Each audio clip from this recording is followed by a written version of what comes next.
Morning welcome to జై Telangana TV. So మనం Telangana history గురించి డిస్కస్ చేస్తున్నాం. తెలంగాణ హిస్టరీలో భాగంగా ప్రీవియస్ క్లాస్లో మనం నిజాం రాజకీయ చరిత్రతో పాటు ఆ కాలంలో ఉండేటువంటి సామాజిక సాంస్కృతిక అంశాల గురించి డిస్కస్ చేసాం. అదే కాకుండా ప్రీవియస్ క్లాస్లో మనం నిజాం కాలంలో నిజాంకి వ్యతిరేకంగా కొన్ని చైతన్య ఉద్యమాలు వచ్చాయని క్లాస్ స్టార్ట్ చేయడం జరిగింది. దాంట్లో సగం క్లాస్ వరకు ప్రీవియస్ క్లాస్లో చెప్పుకోవడం జరిగింది. సో మిగిలిన సెషన్ని నేను ఇవాళ కంప్లీట్ చేయడం జరుగుతుంది. సో భారతదేశంలో హైదరాబాద్ రాష్ట్రానికి ఒక ప్రత్యేకమైనటువంటి గుర్తింపు ఉంది. ప్రధాన కారణం నిజాం రాజకీయ చరిత్రలో అనేక మార్పులు రావడం, నిజాం యొక్క నిరంకుశత్వ పాలనకు వ్యతిరేకంగా చాలామంది సంఘ సంస్కర్తలు మూకుమ్మడిగా అందరూ ఒక్కతాటిపై వచ్చి ఉద్యమం చేయడం జరిగింది. వాటిని చైతన్య ఉద్యమాలని చెప్పేసి చెప్పుకున్నాం. అంటే నిజాం నిరంకుశత్వ పాలనకు వ్యతిరేకంగా, భూస్వాముల యొక్క దోపిడీకి వ్యతిరేకంగా ఈ ఉద్యమాలు వచ్చినాయని చెప్పుకోవచ్చు. మహిళల్ని కించపరచడం, దళితుల్ని వేరువేరుగా చూడడం, అసమానత్వంతో కూడినటువంటి సమాజంలో సమానత్వం కోసం అనేక మంది వ్యక్తులు కృషి చేశారని కూడా చెప్పుకోవచ్చు మనం. సో దీనికి సంబంధించినటువంటి విషయాల్లో మనం ఆ నిజాం సాంస్కృతిక చైతన్య ఉద్యమాలకు సంబంధించి, నిజాం కాలంలో సాంస్కృతిక చైతన్య ఉద్యమాలకు సంబంధించి మనం కొన్ని ఉద్యమాలను డిస్కస్ చేసాం. లైక్ గ్రంథాలయ ఉద్యమం అని చెప్పుకున్నాం. కొమర్రాజు వెంకట లక్ష్మణరావు అని మోస్ట్ ఇంపార్టెంట్ గ్రంథాలయ ఉద్యమ పితామహుడు అని కూడా పిలుస్తారు, గ్రంథాలయ పితామహుడు అని పిలుస్తారు. ఇక్కడ విషయం ఏంటంటే ప్రతి ఊరిలో కూడా గ్రంథాలయం ఉండాలి. దీని మెయిన్ థీమ్ ఏంటండి, ప్రతి ఊరిలో గ్రంథాలయం ఉండాలి. సో చాలామంది వ్యక్తులు కూడా గ్రంథాలయం ద్వారా గ్రంథాలయ ఉద్యమానికి సహకరించినటువంటి వ్యక్తులంతా కూడా తెలుగు భాషను కాపాడాలన్న ఉద్దేశంతో భాషకు ఎక్కువగా ఇంపార్టెన్స్ ఇచ్చారు. మనం ప్రీవియస్ క్లాస్లో చెప్పుకున్నాం, రెండు రకాల వివక్షతలు ఉన్నాయి. ఒకటి భాషా వివక్షత, రెండు మత వివక్షత చూపించారు నిజాం కాలంలో. ఒకటి భాషా వివక్షత, మరాఠీ, కన్నడ, ఉర్దూ ఇవన్నీ ఉన్నప్పటికీ కూడా హయ్యెస్ట్ ప్రయారిటీ ప్రజలు తెలుగు వాళ్ళు ఉన్నప్పటికీ కూడా నిజాం కాలంలో తెలుగు భాషను చాలా అవమానకరంగా చూడడం, తెలుగు భాషను చాలా చులకనగా చూడడం అనేది ఆనాటి కాలంలో జరిగినటువంటి ప్రధాన సంఘటన. సో దానికి వ్యతిరేకంగా, తెలుగు భాషకు వ్యతిరేకంగా ఎవరైతే తయారవుతున్నారో వాళ్ళందరికీ వ్యతిరేకంగా ఈ చైతన్య ఉద్యమాలు చాలా ప్రభావితం చేశాయి. జస్ట్ 10-12% ఉర్దూ మాట్లాడేవారు ఉన్నప్పటికీ కూడా హయ్యెస్ట్ ప్రయారిటీ ఉర్దూకి ఇవ్వడం. మొఘల్స్ కాలంలో అక్బర్ టైంలో ఆదివారం సెలవు దినంగా ఉంటే ఈ నిజాం కాలంలో శుక్రవారాన్ని సెలవు దినంగా పెట్టి ఒక మతపరమైనటువంటి విధానాన్ని తీసుకురావడం. సో దేవాలయాలు ధ్వంసం చేయడం, హిందూ పండుగల్ని కొంచెం హీనంగా చూడడం. సో ఇవన్నీ వీటన్నిటికీ వ్యతిరేకంగా ఈ చైతన్య ఉద్యమాలు వచ్చాయని మనం చెప్పుకోవచ్చు. ఇప్పుడు ఒకటి భాష అని చెప్పాను, రెండు మతం కూడా చాలా చాలా ఇంపార్టెంట్ అండి. అనాది కాలం నుంచి వస్తున్న మతాన్ని తక్కువగా చులకనగా చూడడం, రకరకాల పన్నులు, చివరికి నువ్వు పెళ్లి చేసుకున్న పన్ను కట్టాలి. సో ఈ రకమైనటువంటి విధానాలకు వ్యతిరేకంగా అనేక మంది సంఘ సంస్కర్తలు పోరాడారు. వాటి ఫలితమే ఈ చైతన్య ఉద్యమాలు. దాంట్లో మనం ఆర్య సమాజ్ గురించి చెప్పుకున్నాం, బ్రహ్మ సమాజ్ గురించి చెప్పుకున్నాం, హైదరాబాద్ స్టేట్ కౌన్సిల్ గురించి చెప్పుకున్నాం, హైదరాబాద్ స్టేట్ కాంగ్రెస్ గురించి చెప్పుకున్నాం.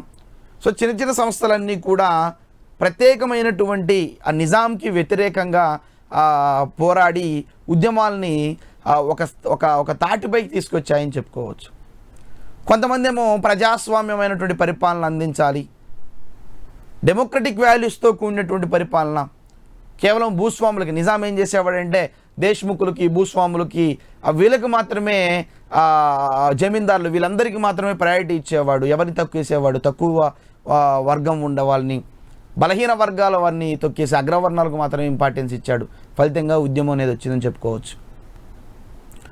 మనం ప్రీవియస్ క్లాస్లో చెప్పుకున్నాము, 1927 ఆ టైంలో మనం మొట్టమొదటిగా ఆంధ్ర జన సంఘం ఏర్పడిందని, 1927లో దాన్ని ఆంధ్ర జన కేంద్ర సంఘంగా మార్చారని, 1930వ సంవత్సరంలో దాన్ని ఆంధ్ర మహాసభగా పేరు మార్చడం జరిగింది. చాలా చాలా ఇంపార్టెంట్. తెలంగాణలో మొత్తం మనకి 14 రకాల ఆంధ్ర మహాసభల గురించి ఇవాల్టి క్లాస్లో డిస్కస్ చేస్తాం. ఆంధ్ర మహాసభల యొక్క థీమ్ చెప్పడానికంటే ముందు, అంటే మీటింగ్స్ చెప్పడానికి ముందు, ఈ ఆంధ్ర మహాసభ యొక్క లక్ష్యాలు ఏంటి, ఆబ్జెక్టివ్స్ ఏంటి, చాలా చాలా ఇంపార్టెంట్. వాటి ప్రధాన ఉద్దేశం ఏంటి అనేది మనకు చాలా ఇంపార్టెంట్.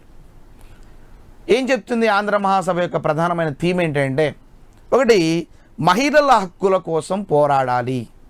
ఈ సభ మహిళల హక్కుల కోసం, ఎందుకంటే అనాది కాలం నుండి మహిళలను చాలా ఘోరాతి ఘోరంగా చూస్తున్నారు.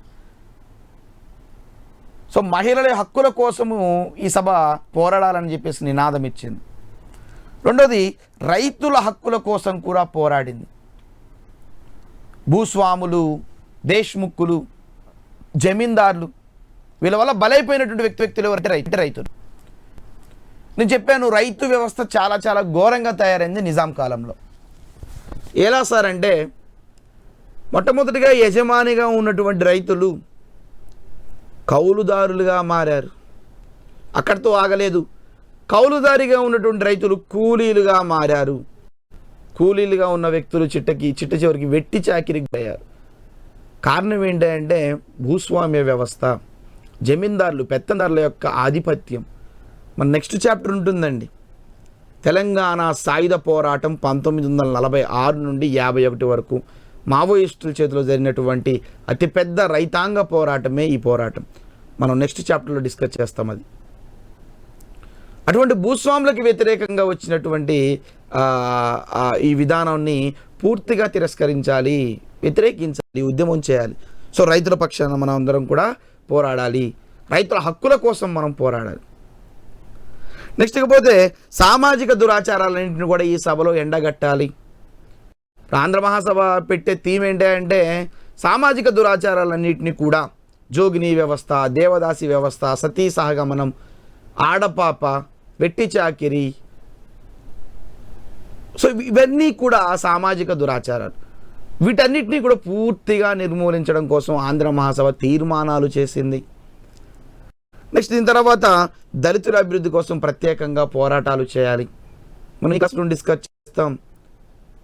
దళిత ఉద్యమాల గురించి భాగ్యరెడ్డి వర్మ గురించి డిస్కస్ చేస్తాం.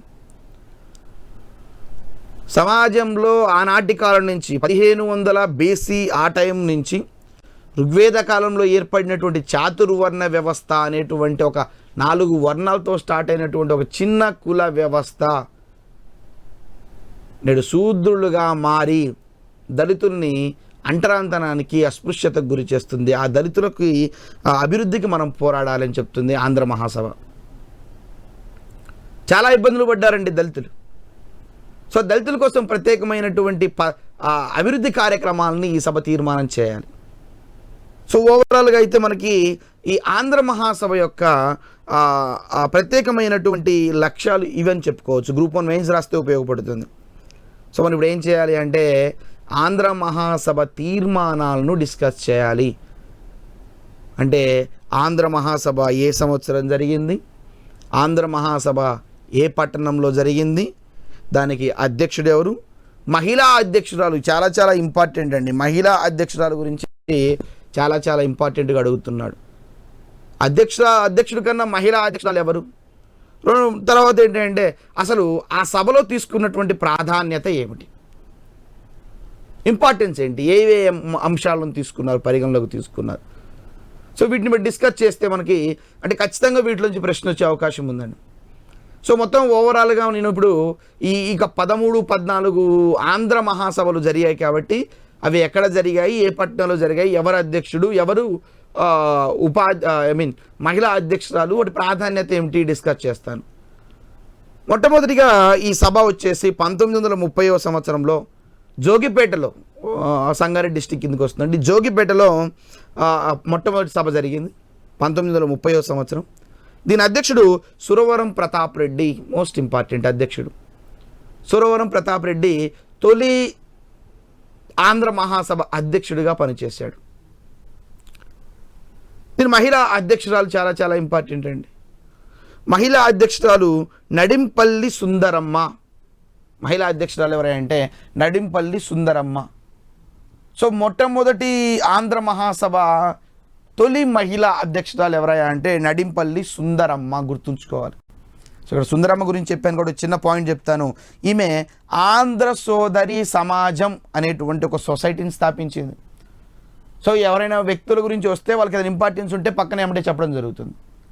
సో కాబట్టి ఇక్కడ ఆంధ్ర సోదరి సమాజం అనే సంస్థని ఈమె ప్రారంభించడం జరిగింది. ఎవరు? ఆ యొక్క సుందరమ్మ. సో ఇది మొదటి సమావేశంలో మహిళా అధ్యక్షురాలు. మరి ఈ సమావేశంలో తీసుకున్నటువంటి తీర్మానాలు ఏంటి, ప్రాధాన్యత ఏమిటి? ఒకటి, రావి నారాయణ రెడ్డి ఆధ్వర్యంలో డిస్కస్ చేస్తాం రావి నారాయణ రెడ్డి గురించి సాయుధ పోరాటంలో. సో రావి నారాయణ రెడ్డి ఆధ్వర్యంలో విద్యార్థులు మనకి ఆ రెడ్డి హాస్టల్ నుండి, అబిడ్స్లో ఉంటుంది, రెడ్డి హాస్టల్ నుండి జోగిపేట వరకు విద్యార్థులంతా కూడా సైకిల్ ర్యాలీ నిర్వహించారు. సో మొట్టమొదటి సభలో ఒక విశేషం ఏంటంటే రెడ్డి హాస్టల్ నుంచి జోగిపేట వరకు కూడా విద్యార్థులంతా కూడా సైకిల్ ర్యాలీ నిర్వహించారు. అంటే ఈ సమావేశంలో జరిగిన ఒక సంఘటన. రెండోది, ఈ సమావేశంలో ఇంకొక తీర్మానాన్ని చేశారు. మద్యపానము, వెట్టి చాకరీ మరియు అస్పృశ్యతలన్నింటినీ కూడా నిషేధించి ఆ తీర్మానాలన్నింటినీ కూడా మీరు ఉస్మాన్ అలీ ఖానికి పంపించారు, 7వ నిజాం దగ్గరికి పంపించారు. మద్యపానం విపరీతంగా ఉంది. తెలంగాణ ఆటకాలంలో విపరీతమైనటువంటి మద్యం ఉండేది, సారాయి బాగా నడిచేది. సో తెలంగాణ గవర్నమెంట్ వచ్చిన తర్వాత దానిపై ఉక్కుపాదం మోపింది అనుకోండి. సో అంతకంటే ముందు వరకు కూడా మనకి తెలంగాణ అన్ని గ్రామాల్లో, సో గ్రామాల్లో మహిళలు సేవించేవారు, ఎక్కువగా పురుషులు సేవించేవారు. సో కాబట్టి ఆ మద్యపానాన్ని నిషేధించాలి. మీ అందరికీ తెలుసు మద్యపాన నిషేధ చట్టాలు చాలా వచ్చాయి, కానీ ఇంప్లిమెంటేషన్ అనేది జరగలేకపోయింది. ఎన్టీ రామారావు కూడా తీసుకురావడం జరిగింది. సో మనం మద్యపానాన్ని పూర్తిగా నిషేధించలేదు. గ్రామంలో ఉదయం నుంచి సాయంత్రం పాటు ఆ భార్య, భర్త, 2 పిల్లలు, నలుగురు కలిసి ఒక జమీందార్ దగ్గరకో ఒక భూస్వామి దగ్గరకో పొలం పనికి వెళ్తే వచ్చిన డబ్బులో దాదాపు ఒక 100-200 రూపాయలు టోటల్గా వస్తే ఆ 200 రూపాయలని భర్తే సాయంత్రం పూట సారాయి దుకాణానికి వెళ్ళి తాగి కుటుంబాన్ని విచ్ఛిన్నం చేసుకుంటున్నాడు. సో కాబట్టి మనం ఈ నిజాం కాలంలో లేదా ఈ తెలంగాణ ఈ యొక్క హైదరాబాద్ రాష్ట్రంలో మనం మద్యపానాన్ని నిషేధించాలని ఒక తీర్మానాన్ని నిజాంకి పంపించారు. కుటుంబాలు విచ్ఛిన్నమైనాయండి మద్యపానం వల్ల. అనేక కుటుంబాల్లో భర్తలను కోల్పోయినటువంటి భార్యలు ఎందరో మిగిలారు. సో మద్యపానం అనేది చాలా ఎఫెక్ట్ అయింది కాబట్టి దాని తీర్మానాన్ని రాసి నిజాంకి పంపించి దాన్ని నిషేధించాలి. రెండోది, వెట్టి చాకిరి. ఇంకా మీ అందరికీ తెలిసిందే, బాండెడ్ లేబర్, వెట్టి చాకిరి.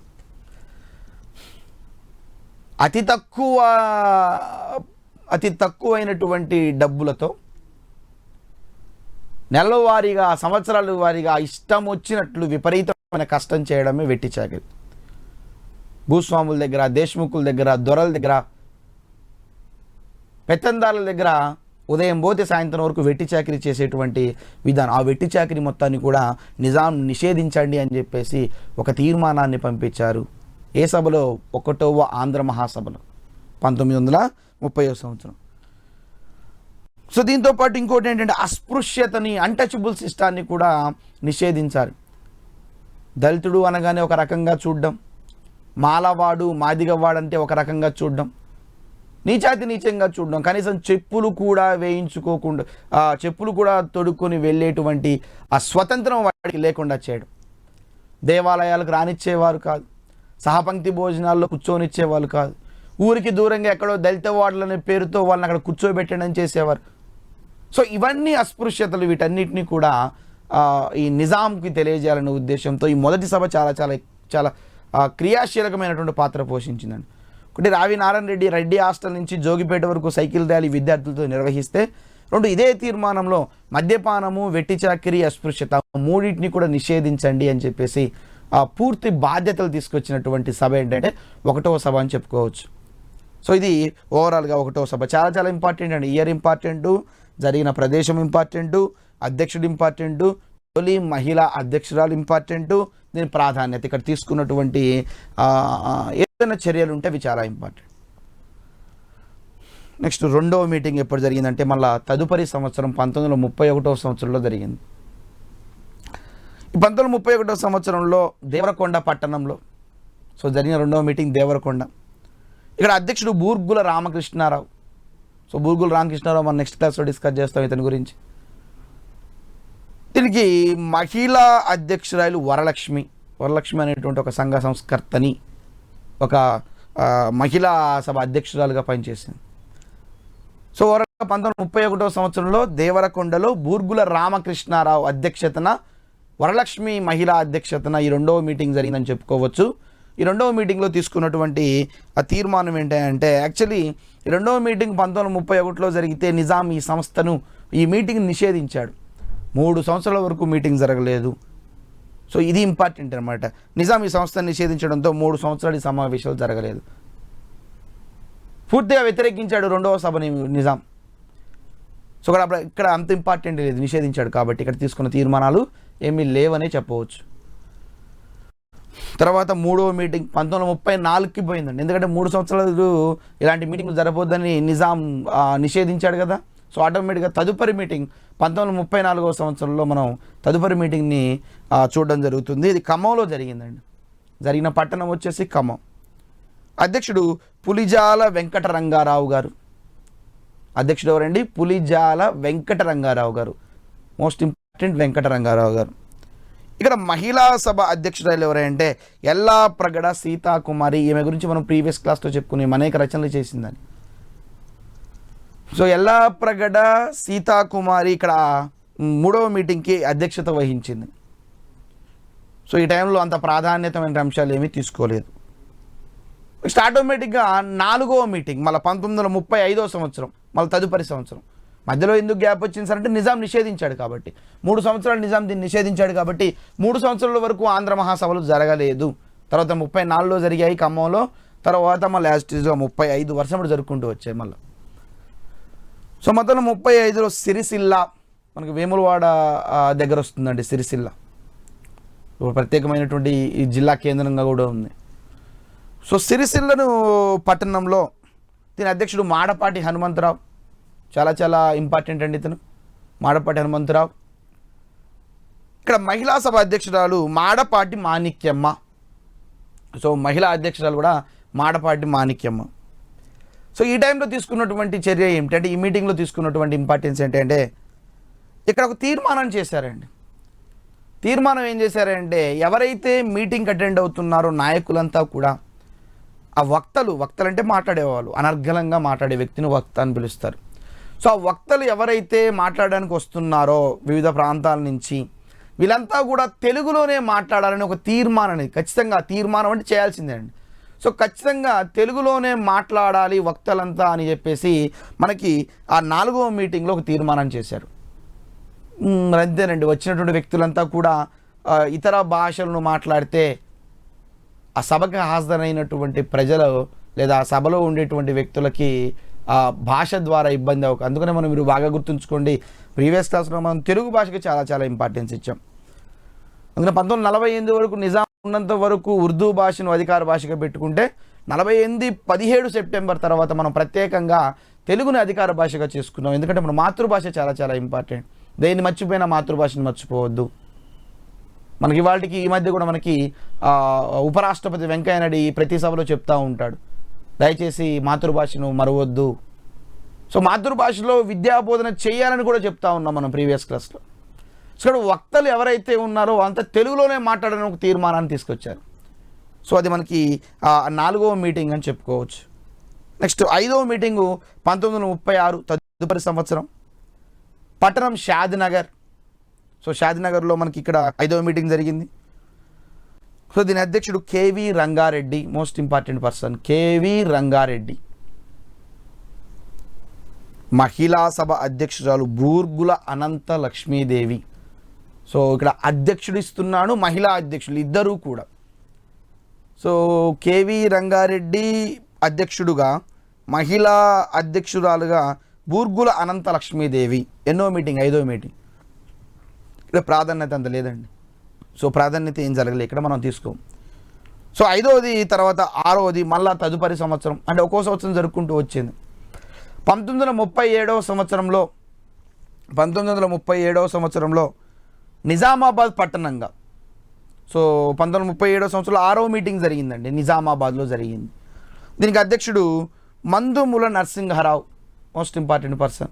దీని మహిళా అధ్యక్షురాలు ఎవరంటే నందగిరి ఇందిరా ఇందిరాదేవి గుర్తుపెట్టుకోండి, నందగిరి ఇందిరాదేవి. సో 6వ సమావేశానికి అధ్యక్షురాలుగా చేసింది ఎవరంటే ఇందిరాదేవి. మరి ఈ టైంలో జరిగినటువంటి ప్రాధాన్యత ఏంటి? ఆంధ్ర మహాసభ 6వ ఆంధ్ర మహాసభలో జరిగిన ఇంపార్టెంట్ అంటే నిజాం బాధ్యతాయుతమైన ప్రభుత్వాన్ని ఏర్పాటు చేయాలని ఒక తీర్మానం చేశారు. ఎందుకంటే నిజాం రాచరిక పాలన చేస్తున్నాడు, నిరంకుశత్వ పాలన చేస్తున్నాడు. ఎవరికి ఇంపార్టెన్స్ ఇస్తున్నాడు? ఆ గడీల్లో ఉండేటువంటి వ్యక్తులు, గడీలు అంటే కోటలండి, కోటల్లో ఉండేటువంటి వ్యక్తులు, ఆ భూస్వాములు, దేశ్ముఖ్లు, దేశపాండేలు, జమీందారులు, పెత్తందారులు, వాళ్ళకు మాత్రం ఇంపార్టెన్స్ ఇస్తున్నాడు. పరిపాలన వాళ్ళ వరకే నడుస్తూ ఉంది. అంత రాచరికమైనటువంటి పరిపాలన, ఘోరమైనటువంటి పరిపాలన. సో కాబట్టి ఇక్కడ నిజాంకు ఒక తీర్మానం పంపించారు, దయచేసి మీరు ప్రజాస్వామ్యంతో కూడినటువంటి పరిపాలన చేయండి. ఏంటి రాచరికానికి ప్రజాస్వామ్యానికి తేడా ఏమిటి? రాచరికము వంశపారపర్యంగా రావడం వన్ ఆఫ్ ది రీజన్ అయితే కేవలము వాడి సౌలభ్యం కొరకు మాత్రమే చూసుకుంటాడు. బట్ ప్రజాస్వామ్యం అందరి సౌలభ్యం కోసం చూస్తుంది. అందుకనే భారతదేశం ప్రజాస్వామ్య దేశం. ఇక్కడ రాచరికం ఉండదు, వంశపారపర్యం ఉండదు. ఎవడు నచ్చితే వాడు ఎన్నుకుంటాడు. ప్రజలు ఓటు హక్కు, ప్రజలకు ఇచ్చిన ఒక గొప్ప ఆయుధం ఏంటంటే ఓటు హక్కు అండి. ఆ ఓటు హక్కు ద్వారా వాడు ఎవడైతే పరిపాలన అందించగలుగుతాడో వాడిని మాత్రమే ఎన్నుకుంటారు. అప్పుడు సక్సెస్ అవుతుంది డెమోక్రటిక్ కంట్రీ అనేది. సో ఈ దేశంలో ప్రజాస్వామ్య దేశం కారణం ఏంటంటే ఓటు హక్కు ఉండడం. సో అటువంటి ప్రజాస్వామ్యంతో కూడినటువంటి సమసమానత్వాన్ని, దళితుల్ని పట్టించుకోండి, అగ్రవర్ణాలనే కాదు దళితుని కూడా పట్టించుకోండి, కుల వ్యవస్థని నీరుగార్చకండి. అంటే అగ్రకుర్ణాలకే మీరు ఇంపార్టెన్స్ ఇస్తున్నారు కాబట్టి. సో ఈ విధానాన్ని చేసినటువంటి అంటే 6వ మీటింగ్లో నిజాం ప్రభుత్వము ఒక ప్రజాస్వామ్యంతో కూడినటువంటి బాధ్యతాయుతమైన పాలన అందించాలని తీర్మానం చేశారు. మరి దీంట్లో ఇంకో తీర్మానం చేశారు. సో యాక్చువల్లీ రావి నారాయణ రెడ్డి, నేను చెప్పాను ఫస్ట్ మీటింగ్లో మనకి రెడ్డి హాస్టల్ నుంచి జోగిపేట వరకు సైకిల్ ర్యాలీ నిర్వహించాడు రావి నారాయణ రెడ్డి ఒత్తిడితో తెలుగులోనే ప్రసంగించాలనే నిబంధన తొలగించారు. అంటే ఇప్పటి వరకు మనం ఇందాక ఏ విధంగా అయితే 4వ మీటింగ్లో ఖచ్చితంగా వక్తలంతా తెలుగులో మాట్లాడాలని అన్నాను. కానీ రావినారెడ్డి దీన్ని అపోజిట్ చేసి లేదు, ఖచ్చితంగా మాట్లాడాల్సిన అవసరం లేదు అనే నిబంధనని రావినారెడ్డిని తొలగించాడు.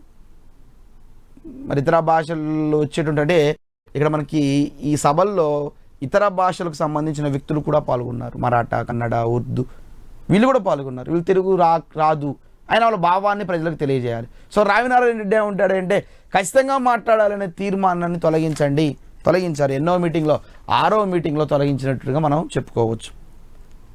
మరి 7వ మీటింగ్ 1940వ సంవత్సరంలో జరిగింది. ఇక దగ్గరకు వస్తున్నాం, నిజాం అంతానికి దగ్గరకు వస్తున్నాం మనం. సో 1940వ సంవత్సరంలో బాగా మల్కాపూర్, సో మల్కాపూర్ అనే పట్టణంలో 7వ మీటింగ్ జరిగింది.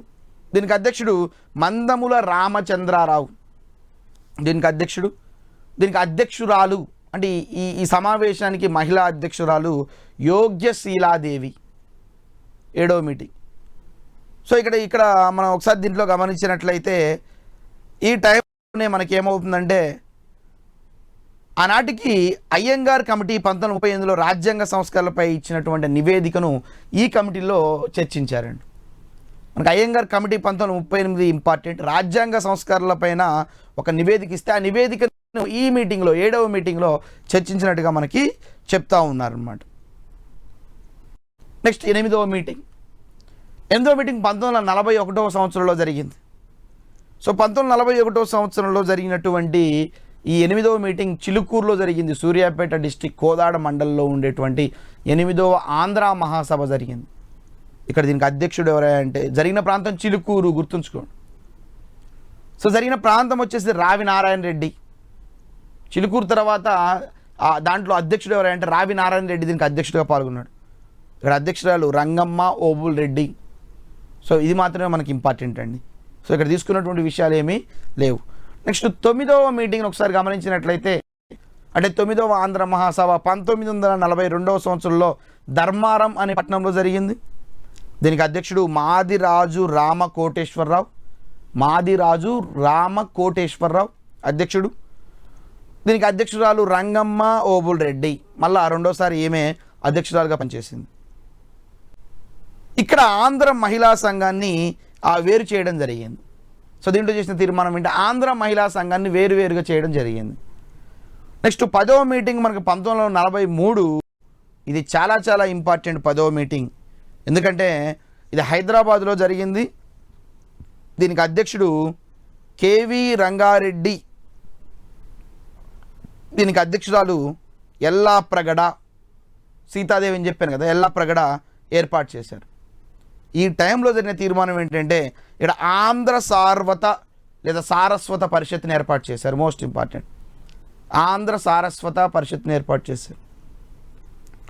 తర్వాత 1944వ సంవత్సరంలో 11వ మీటింగ్ జరిగింది. Most important.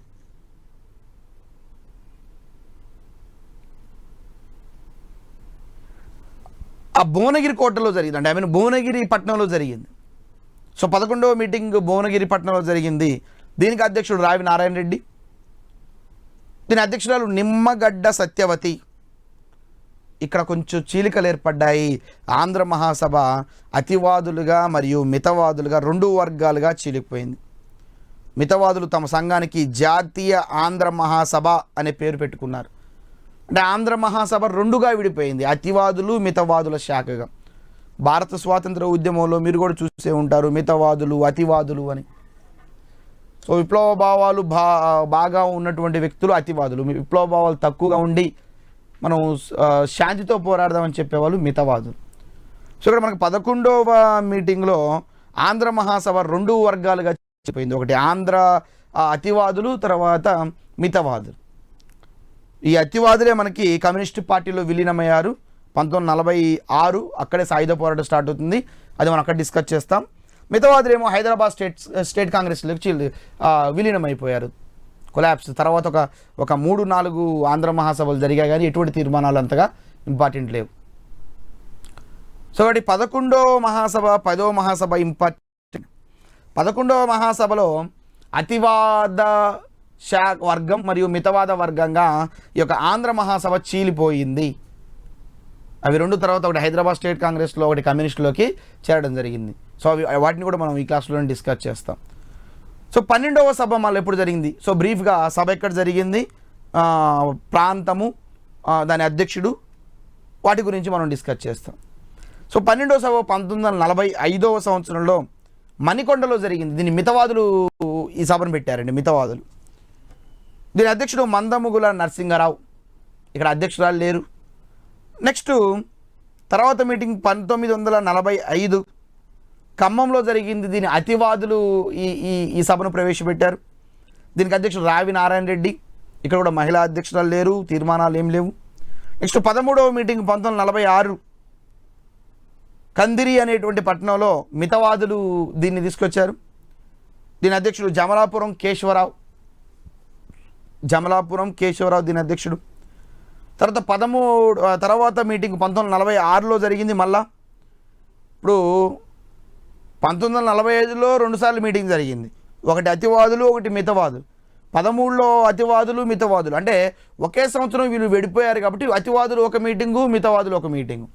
సో ఒకటి 1946లో కరీంనగర్ దగ్గర అతివాదులు మళ్ళీ ఒక మీటింగ్ పెట్టారు, ఆంధ్ర మహాసభ. బద్దం ఎల్లారెడ్డి దీనికి అధ్యక్షుడిగా చెప్పుకోవచ్చు. మోస్ట్ ఇంపార్టెంట్ బద్దం ఎల్లారెడ్డి, నేను సాయుధ పోరాటం దగ్గర ఇతని గురించి డిస్కస్ చేస్తాను. సో బద్దం ఎల్లారెడ్డి ఇక్కడ ఉన్నటువంటి విషయం. నెక్స్ట్ 14 లాస్ట్ మీటింగ్ 1947లో జడ్చర్ల దగ్గర మితవాదులు ఏర్పాటు చేశారు. 47 అన్నాం అంటే 46లో ఆల్రెడీ వీళ్ళు కమ్యూనిస్టు పార్టీలో విలీనమయ్యారండి అతివాదులు. అందుకని మితవాదులు 47లో జడ్చర్ల దగ్గర ఈ ఆంధ్ర మహాసభను పెడితే దీనికి అధ్యక్షుడిగా జమలాపురం కేశవరావు మళ్ళా అధ్యక్షుడిగా ఎన్నుకోబడ్డాడు, అధ్యక్షుడిగా ఉన్నాడు. సో ఇది ఓవరాల్గా మనకి ఆంధ్ర మహాసభలు జరిగినటువంటి ఓవరాల్ ఒక 14 సభలుగా మనం డివైడ్ చేసుకుంటే ఖచ్చితంగా మనం 9వ సభ, 10వ సభ, 11వ సభ, మొదటి సభ, 4వ సభ ఇవన్నీ కూడా చాలా చాలా ఇంపార్టెంట్గా మనం భావించాలి.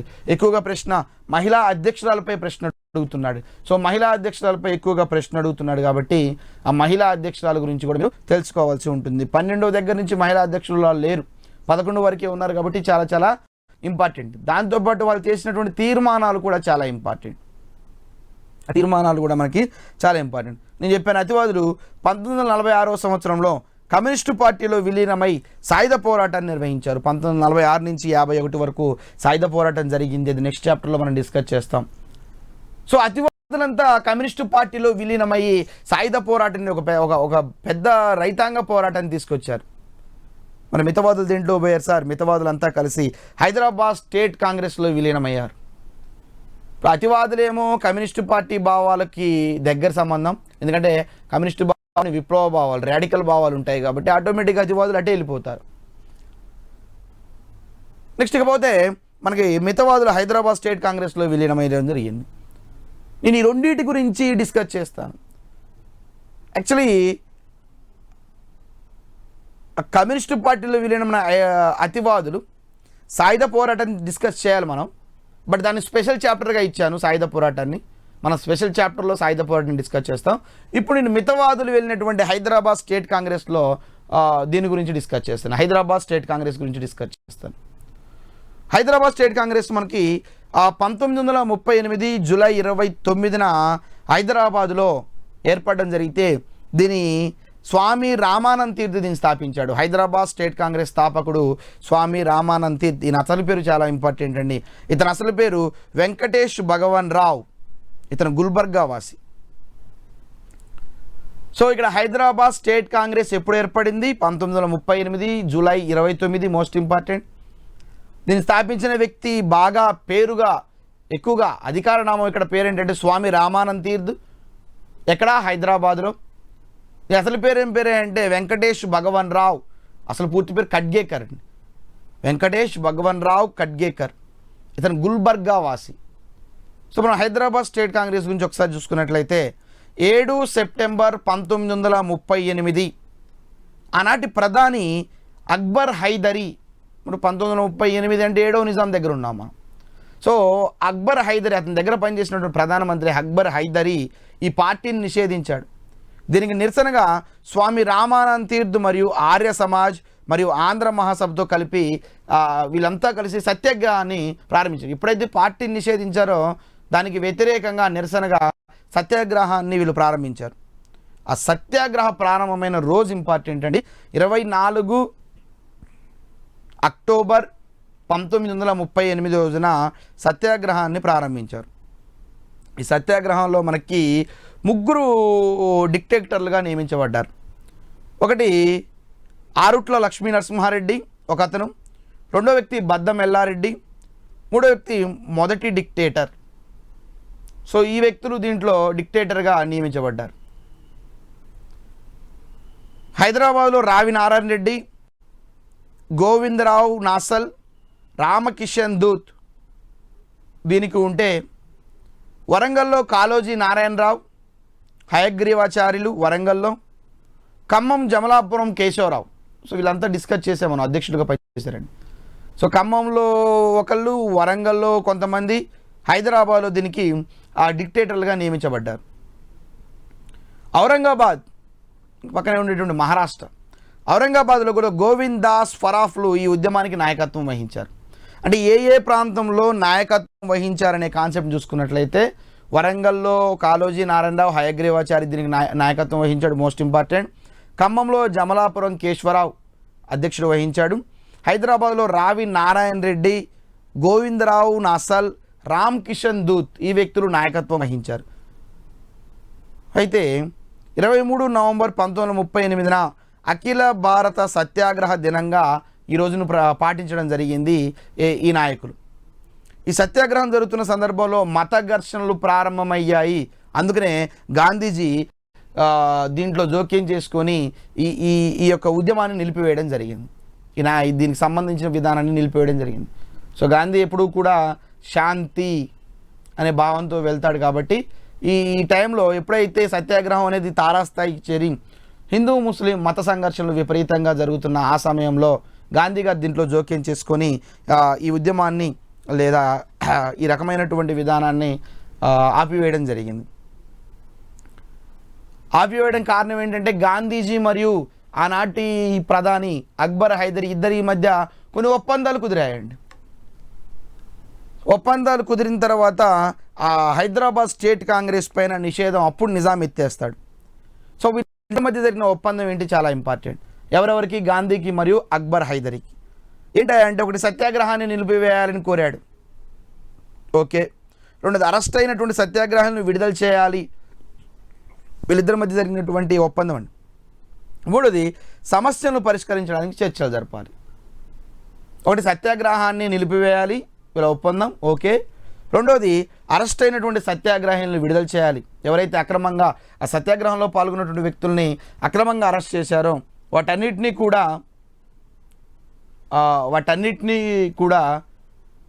ఆ వ్యక్తులందరినీ కూడా విడుదల చేయాలి. సమస్యలన్నింటినీ కూడా పరిష్కరించాలి. ఆ సమస్యలు పరిష్కరించాలంటే కూర్చొని చర్చించాలి. నిజాం గవర్నమెంటు, ఈ యొక్క హైదరాబాద్ స్టేట్ కాంగ్రెస్ సంబంధించిన వ్యక్తులు. మరి ఎవరెవరు వచ్చారు? హైదరాబాద్ స్టేట్ కాంగ్రెస్ నుంచి ఎవరు వచ్చారు, నిజాం ప్రభుత్వం నుండి ఎవరు వచ్చారు ఒకసారి చూసుకున్నట్లయితే వీటినే ఈ ఒప్పందంలో జరిగినటువంటి చర్చలను ఏమంటారంటే యూనిటీ టాక్స్, ఐక్యత చర్చలు అని పిలువబడ్డారు. ఇది 1938 నుండి 46 మధ్యకాలం వరకు కూడా ఈ చర్చలు జరిగాయి.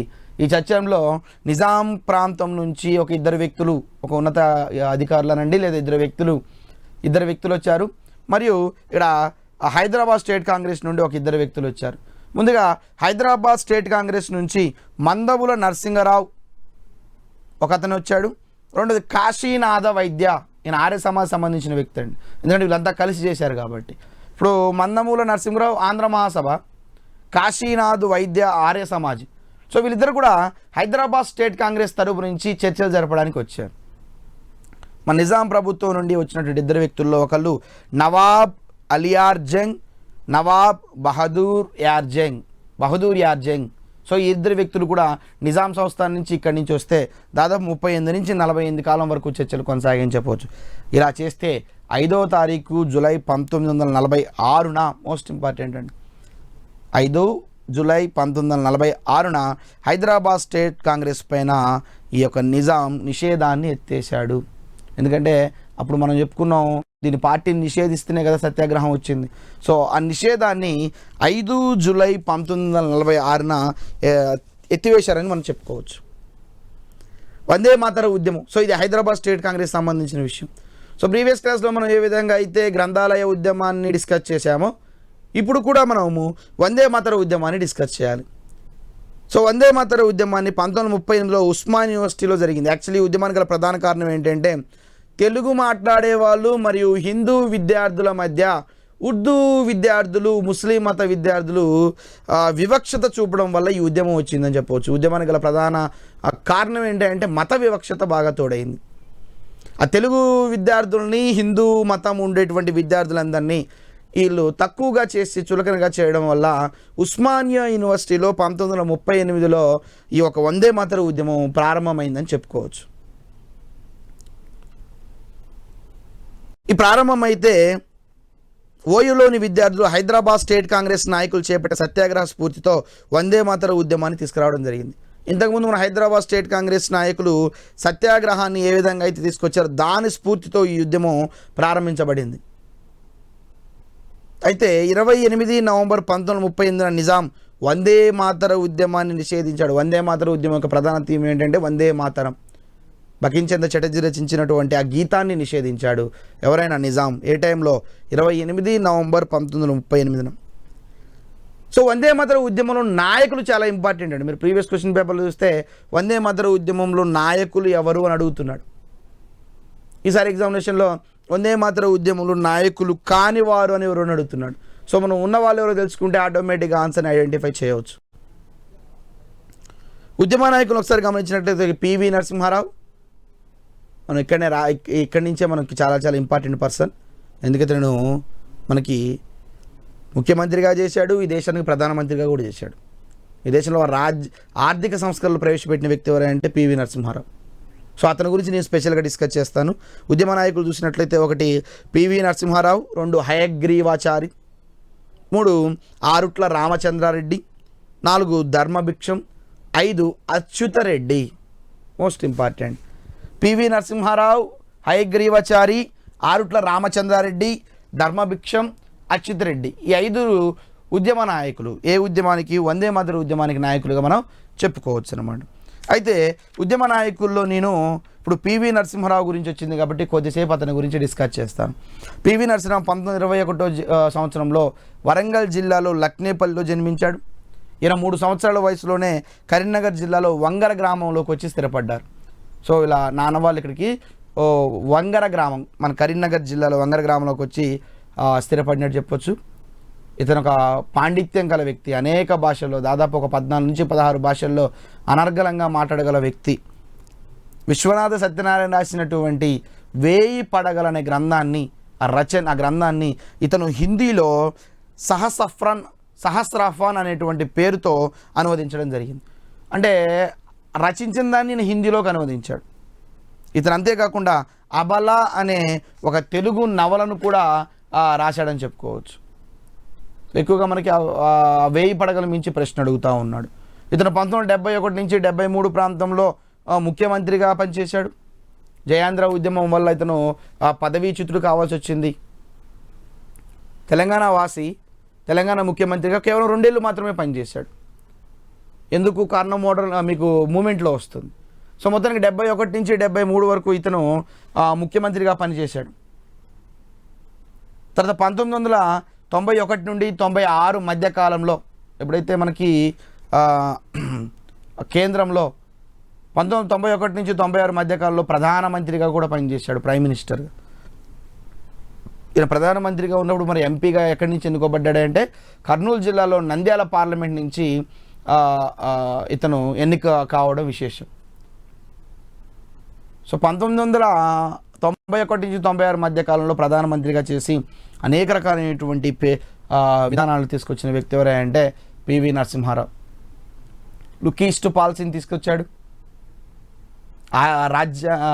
ఆర్థిక సంస్కరణలు ప్రవేశపెట్టాడు. ఓకేనా, పెట్టుబడులకి అనేక రకాలైనటువంటి విధానాలు, మార్గదర్శకాలు తీసుకొచ్చాడు. సో అతని గురించి మనకి ఇంకా ఎలాబరేట్గా పాలిటీలో ఉంటుంది.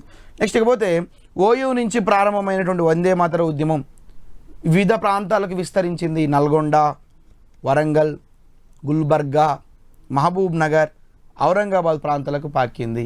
ఇన్స్పిరేషన్గా అన్ని ప్రాంతాల్లో ఈ ఉద్యమ తాకిడి పెరిగిందని చెప్పుకోవచ్చు. ఈ ఉద్యమానికి మోహన్ దాస్ కరమ్చంద్ గాంధీ, మహాత్మా గాంధీ మరియు సుభాష్ చంద్రబోస్ ఇద్దరూ కూడా మద్దతు తెలిపారు. సో ఇందాక మత ఘర్షణలు జరుగుతున్నాయి కాబట్టి గాంధీ మద్దతు నిలిపివేశాడు. సో ఈ ఉద్యమం జరుగుతుంది కాబట్టి ఈ ఉద్యమానికి మహాత్మా గాంధీ మరియు సుభాష్ చంద్రబోస్ ఇద్దరూ కూడా మద్దతు పలికారు. సో ఇది పివి నరసింహారావుకి సంబంధించినటువంటి విషయం. అంటే ఒక వ్యక్తి గురించి వచ్చింది కాబట్టి అది ఇతను ఇంపార్టెంట్ పర్సన్ అయితే అతని గురించి డిస్కస్ చేయడం జరుగుతుంది. ఇకపోతే మనం ఇక లాస్ట్ ఒక ఉద్యమాన్ని మనం డిస్కస్ చేయాలి. మనం లాస్ట్ ఒక ఉద్యమం ఏంటంటే ఆది హిందూ ఉద్యమం. దీన్ని దళిత ఉద్యమం అంటారు. అంటే ఇప్పటివరకు మనం ఆంధ్ర మహాసభల గురించి డిస్కస్ చేసాం. అంతేకాకుండా మనకి అనేక రకాలైనటువంటి హైదరాబాద్ స్టేట్ కాంగ్రెస్, మితవాదుల్లో హైదరాబాద్ స్టేట్ కాంగ్రెస్ గురించి చేరారు కాబట్టి అక్కడి గురించి డిస్కస్ చేసినాం. ఇప్పుడు చేయాల్సిన విషయం ఏంటంటే ఈ చైతన్య ఉద్యమాల్లో అతి ప్రధానమైన ఉద్యమం ఏంటంటే దళిత ఉద్యమం. దళితులు కూడా ఉద్యమంలో పాల్గొన్నారు. సో ఆ ఉద్యమం గురించి కాస్త ఎక్స్ప్లెయిన్ చేసుకుంటే ఈ చాప్టర్ కంప్లీట్ అయిపోతుంది. ఈ చాప్టర్ అయిపోతే మన నెక్స్ట్ చాప్టర్ తెలంగాణ సాయుధ పోరాటానికి నెక్స్ట్ చాప్టర్కి వెళ్ళాల్సి ఉంటుంది. ఓకేనా. సో ఈ ఉద్యమం ప్రారంభించడానికి ఒక 10 to 15 minutes బ్రేక్ తీసుకోండి. బ్రేక్ తర్వాత మనం ఈ ఉద్యమం గురించి డిస్కస్ చేస్తాం. కొట్లాడి తెచ్చుకున్న తెలంగాణలో కొలువుల జాతర. 91,142 ఉద్యోగాలకు ఈ రోజు నుంచే మొత్తం నోటిఫై చేసేస్తారు అధ్యక్ష. 80,039 ఉద్యోగాలకు తక్షణం ఈ రోజు నుంచే సంబంధిత శాఖలకు నోటిఫికేషన్లు ఇష్యూ అయితే అధ్యక్ష. నోటిఫికేషన్లకే పరిమితం కాదు, ప్రభుత్వ సహకారంతో, విజయం సహకారంతో ముఖ్యమంత్రి గారి కోరిక మేరకు ఒక మంచి కోచింగ్లో అనుభవం ఉన్నటువంటి అధ్యాపకులచే బ్రహ్మాండమైనటువంటి కోచింగ్ నిర్వహించడం అనేది చాలా ఇష్టం. దీన్ని అందరూ ఉపయోగించుకోవాలి. బీసీ అభ్యర్థుల అభ్యున్నతికి ప్రభుత్వ తాపత్రయం. మా బీసీ బిడ్డలకు, ఎస్సీ ఎస్టీ రిజర్వ్ ప్రకారము మా బడుగు బలహీన వర్గ బిడ్డలకే ఎక్కువ ఉద్యోగాలు వచ్చే అవకాశం. బీసీ సంక్షేమ శాఖ ఆధ్వర్యంలో బీసీ వెల్ఫేర్ డిపార్ట్మెంట్ అన్ని దానిలో రిజిస్ట్రేషన్ స్టార్ట్ అవుతాయి. ఆన్లైన్లో రిజిస్ట్రేషన్ చేసుకోవాలా. బీసీ స్టడీ సర్కిల్ పర్యవేక్షణలో 1,00,000 మందికి ఆన్లైన్, ఆఫ్లైన్ మరియు శాటిలైట్ ఛానళ్ల ద్వారా కోచింగ్ ఇవ్వబడుతుంది. ప్రచార మాధ్యమాల ద్వారా ఉన్నత ఉచిత శిక్షణ. జై తెలంగాణ టీవీ సమర్పణలో ఉచిత శిక్షణ తరగతుల ప్రత్యక్ష ప్రసారం ప్రతిరోజు ఉదయం 11 గంటల నుంచి మధ్యాహ్నం 12:30 వరకు వీక్షించండి, విజయం సాధించండి. కొట్లాడి తెచ్చుకున్న తెలంగాణలో కొలువుల జాతర. 91,142 ఉద్యోగాలకు ఈ రోజు నుంచే మొత్తం నోటిఫై చేసేస్తారు అధ్యక్ష. 80,039 ఉద్యోగాలకు తక్షణం ఈ రోజు నుంచే సంబంధిత శాఖలకు నోటిఫికేషన్లు ఇష్యూ అయితే అధ్యక్ష. నోటిఫికేషన్లకే పరిమితం కాదు, ప్రభుత్వ సహకారంతో విశ్వం సహకారంతో ముఖ్యమంత్రి గారి కోరిక మేరకు ఒక మంచి కోచింగ్లో అనుభవం ఉన్నటువంటి అధ్యాపకులచే బ్రహ్మాండమైనటువంటి కోచింగ్ రోజు ఇవ్వడం అనేది చాలా ఇష్టం. దీన్ని అందరూ ఉపయోగించుకోవాలి. బీసీ అభ్యర్థుల అభ్యున్నతికి ప్రభుత్వ తాపత్రయం. మా బీసీ బిడ్డలకు ఎస్సీ ఎస్టీ రిజర్వ్ ప్రకారము మా బడుగు బలహీన వర్గ బిడ్డలకే ఎక్కువ ఉద్యోగాలు వచ్చే అవకాశం. బీసీ సంక్షేమ శాఖ ఆధ్వర్యంలో బీసీ వెల్ఫేర్ డిపార్ట్మెంట్ సంబంధించిన అన్ని దాని కూడా రిజిస్ట్రేషన్ స్టార్ట్ అవుతాయి. ఆన్లైన్లో రిజిస్ట్రేషన్ చేసుకోవాలా. బీసీ స్టడీ సర్కిల్ పర్యవేక్షణలో త్వరలో 1,00,000 మందికి ఆన్లైన్, ఆఫ్లైన్ మరియు శాటిలైట్ ఛానళ్ల ద్వారా కోచింగ్ ఇవ్వబడుతుంది. ప్రచార మాధ్యమాల ద్వారా ఉన్నత ఉచిత శిక్షణ. జై తెలంగాణ టీవీ సమర్పణలో ఉచిత శిక్షణ తరగతుల ప్రత్యక్ష ప్రసారం ప్రతిరోజు ఉదయం 11 గంటల నుంచి మధ్యాహ్నం 12:30 వరకు. వీక్షించండి, విజయం సాధించండి. కొట్లాడి తెచ్చుకున్న తెలంగాణలో కొలువుల జాతర. 91,142 ఉద్యోగాలకు ఈ రోజు నుంచే మొత్తం నోటిఫై చేసేస్తారు అధ్యక్ష. 80,039 ఉద్యోగాలకు తక్షణం ఈ రోజు నుంచే సంబంధిత శాఖలకు నోటిఫికేషన్లు ఇష్యూ అయితే అధ్యక్ష. నోటిఫికేషన్లకే పరిమితం కాదు, ప్రభుత్వ సహకారంతో విశ్వం సహకారంతో ముఖ్యమంత్రి గారి కోరిక మేరకు ఒక మంచి కోచింగ్లో అనుభవం ఉన్నటువంటి అధ్యాపకులచే బ్రహ్మాండమైనటువంటి కోచింగ్ రోజు ఇవ్వడం అనేది చాలా ఇష్టం. దీన్ని అందరూ ఉపయోగించుకోవాలి. బీసీ అభ్యర్థుల అభ్యున్నతికి ప్రభుత్వ తాపత్రయం. మా బీసీ బిడ్డలకు ఎస్సీ ఎస్టీ రిజర్వ్ ప్రకారము మా బడుగు బలహీన వర్గ బిడ్డలకే ఎక్కువ ఉద్యోగాలు వచ్చే అవకాశం. బీసీ సంక్షేమ శాఖ ఆధ్వర్యంలో బీసీ వెల్ఫేర్ డిపార్ట్మెంట్ సంబంధించిన అన్ని దాని కూడా రిజిస్ట్రేషన్ స్టార్ట్ అవుతాయి. ఆన్లైన్లో రిజిస్ట్రేషన్ చేసుకోవాలా. బీసీ స్టడీ సర్కిల్ పర్యవేక్షణలో త్వరలో 1,00,000 మందికి ఆన్లైన్, ఆఫ్లైన్ మరియు శాటిలైట్ ఛానళ్ల ద్వారా కోచింగ్ ఇవ్వబడుతుంది. ప్రచార మాధ్యమాల ద్వారా ఉన్నత ఉచిత శిక్షణ. జై తెలంగాణ టీవీ సమర్పణలో ఉచిత శిక్షణ తరగతుల ప్రత్యక్ష ప్రసారం ప్రతిరోజు ఉదయం 11 గంటల నుంచి మధ్యాహ్నం 12:30 వరకు. వీక్షించండి, విజయం సాధించండి. కొట్లాడి తెచ్చుకున్న తెలంగాణలో కొలువుల జాతర. 91,142 ఉద్యోగాలకు ఈ రోజు నుంచే మొత్తం నోటిఫై చేసేస్తారు అధ్యక్ష. 80,039 ఉద్యోగాలకు తక్షణం ఈ రోజు నుంచే సంబంధిత శాఖలకు నోటిఫికేషన్లు ఇష్యూ అయితే అధ్యక్ష. నోటిఫికేషన్లకే పరిమితం కాదు, ప్రభుత్వ సహకారంతో విశ్వం సహకారంతో ముఖ్యమంత్రి గారి కోరిక మేరకు ఒక మంచి కోచింగ్లో అనుభవం ఉన్నటువంటి అధ్యాపకులచే బ్రహ్మాండమైనటువంటి కోచింగ్ రోజు ఇవ్వడం అనేది చాలా ఇష్టం. దీన్ని అందరూ ఉపయోగించుకోవాలి.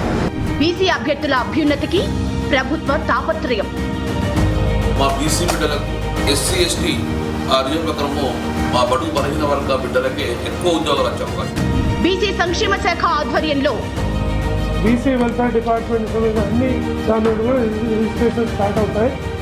ఆన్లైన్లో రిజిస్ట్రేషన్ చేసుకోవాలా. బీసీ స్టడీ సర్కిల్ పర్యవేక్షణలో త్వరలో 1,00,000 మందికి ఆన్లైన్, ఆఫ్లైన్ మరియు శాటిలైట్ ఛానళ్ల ద్వారా కోచింగ్ ఇవ్వబడుతుంది. ప్రచార మాధ్యమాల ద్వారా ఉన్నత ఉచిత శిక్షణ. జై తెలంగాణ టీవీ సమర్పణలో ఉచిత శిక్షణ తరగతుల ప్రత్యక్ష ప్రసారం ప్రతిరోజు ఉదయం 11 గంటల నుంచి మధ్యాహ్నం 12:30 వరకు. వీక్షించండి, విజయం సాధించండి. కొట్లాడి తెచ్చుకున్న తెలంగాణలో కొలువుల జాతర. 91,142 ఉద్యోగాలకు ఈ రోజు నుంచే మొత్తం నోటిఫై చేసేస్తారు అధ్యక్ష. 80,039 ఉద్యోగాలకు తక్షణం ఈ రోజు నుంచే సంబంధిత శాఖలకు నోటిఫికేషన్లు ఇష్యూ అయితే అధ్యక్ష. నోటిఫికేషన్లకే పరిమితం కాదు, ప్రభుత్వ సహకారంతో విశ్వం సహకారంతో ముఖ్యమంత్రి గారి కోరిక మేరకు ఒక మంచి కోచింగ్లో అనుభవం ఉన్నటువంటి అధ్యాపకులచే బ్రహ్మాండమైనటువంటి కోచింగ్ రోజు ఇవ్వడం అనేది చాలా ఇష్టం. దీన్ని అందరూ ఉపయోగించుకోవాలి. బీసీ అభ్యర్థుల అభ్యున్నతికి ప్రభుత్వ తాపత్రయం. మా బీసీ బిడ్డలకు ఎస్సీ ఎస్టీ ఆ రిజర్వ్ ప్రకారము మా బడుగు బలహీన వర్గ బిడ్డలకే ఎక్కువ ఉద్యోగాలు వచ్చే అవకాశం. బీసీ సంక్షేమ శాఖ ఆధ్వర్యంలో బీసీ వెల్ఫేర్ డిపార్ట్మెంట్ సంబంధించిన అన్ని దాని కూడా రిజిస్ట్రేషన్ స్టార్ట్ అవుతాయి. ఆన్లైన్లో రిజిస్ట్రేషన్ చేసుకోవాలా. బీసీ స్టడీ సర్కిల్ పర్యవేక్షణలో త్వరలో 1,00,000 మందికి ఆన్లైన్, ఆఫ్లైన్ మరియు శాటిలైట్ ఛానళ్ల ద్వారా కోచింగ్ ఇవ్వబడుతుంది. ప్రచార మాధ్యమాల ద్వారా ఉన్నత ఉచిత శిక్షణ. జై తెలంగాణ టీవీ సమర్పణలో ఉచిత శిక్షణ తరగతుల ప్రత్యక్ష ప్రసారం ప్రతిరోజు ఉదయం 11 గంటల నుంచి మధ్యాహ్నం 12:30 వరకు వీక్షించండి, విజయం సాధించండి. కొట్లాడి తెచ్చుకున్న తెలంగాణలో కొలువుల జాతర. 91,142 ఉద్యోగాలకు ఈ రోజు నుంచే మొత్తం నోటిఫై చేసేస్తారు అధ్యక్ష. 80,039 ఉద్యోగాలకు తక్షణం ఈ రోజు నుంచే సంబంధిత శాఖలకు నోటిఫికేషన్లు ఇష్యూ అయితే అధ్యక్ష. నోటిఫికేషన్లకే పరిమితం కాదు, ప్రభుత్వ సహకారంతో బీసీ వెల్ఫేర్ సహకారంతో ముఖ్యమంత్రి గారి కోరిక మేరకు ఒక మంచి కోచింగ్లో అనుభవం ఉన్నటువంటి అధ్యాపకులచే బ్రహ్మాండమైనటువంటి కోచింగ్ రోజు ఇవ్వడం అనేది చాలా ఇష్టం. దీన్ని అందరూ ఉపయోగించుకోవాలి. బీసీ అభ్యర్థుల అభ్యున్నతికి ప్రభుత్వ తాపత్రయం. మా బీసీ బిడ్డలకు ఎస్సీ ఎస్టీ ఆ రిజర్వ్ ప్రకారము మా బడుగు బలహీన వర్గ బిడ్డలకే ఎక్కువ ఉద్యోగాలు వచ్చే అవకాశం. బీసీ సంక్షేమ శాఖ ఆధ్వర్యంలో బీసీ వెల్ఫేర్ డిపార్ట్మెంట్ సంబంధించిన అన్ని దాని కూడా రిజిస్ట్రేషన్ స్టార్ట్ అవుతాయి. ఆన్లైన్లో రిజిస్ట్రేషన్ చేసుకోవాలా. బీసీ స్టడీ సర్కిల్ పర్యవేక్షణలో త్వరలో 1,00,000 మందికి ఆన్లైన్, ఆఫ్లైన్ మరియు శాటిలైట్ ఛానళ్ల ద్వారా కోచింగ్ ఇవ్వబడుతుంది. ప్రచార మాధ్యమాల ద్వారా ఉన్నత ఉచిత శిక్షణ. జై తెలంగాణ టీవీ సమర్పణలో ఉచిత శిక్షణ తరగతుల ప్రత్యక్ష ప్రసారం ప్రతిరోజు ఉదయం 11 గంటల నుంచి మధ్యాహ్నం 12:30 వరకు వీక్షించండి, విజయం సాధించండి. కొట్లాడి తెచ్చుకున్న తెలంగాణలో కొలువుల జాతర. 91,142 ఉద్యోగాలకు ఈ రోజు నుంచే మొత్తం నోటిఫై చేసేస్తారు అధ్యక్ష. 80,039 ఉద్యోగాలకు తక్షణం ఈ రోజు నుంచే సంబంధిత శాఖలకు నోటిఫికేషన్లు ఇష్యూ అయితే అధ్యక్ష. నోటిఫికేషన్లకే పరిమితం కాదు, ప్రభుత్వ సహకారంతో బీసీ వెల్ఫేర్ సహకారంతో ముఖ్యమంత్రి గారి కోరిక మేరకు ఒక మంచి కోచింగ్లో అనుభవం ఉన్నటువంటి అధ్యాపకులచే బ్రహ్మాండమైనటువంటి కోచింగ్ రోజు ఇవ్వడం అనేది చాలా ఇష్టం. దీన్ని అందరూ ఉపయోగించుకోవాలి. బీసీ అభ్యర్థుల అభ్యున్నతికి ప్రభుత్వ తాపత్రయం.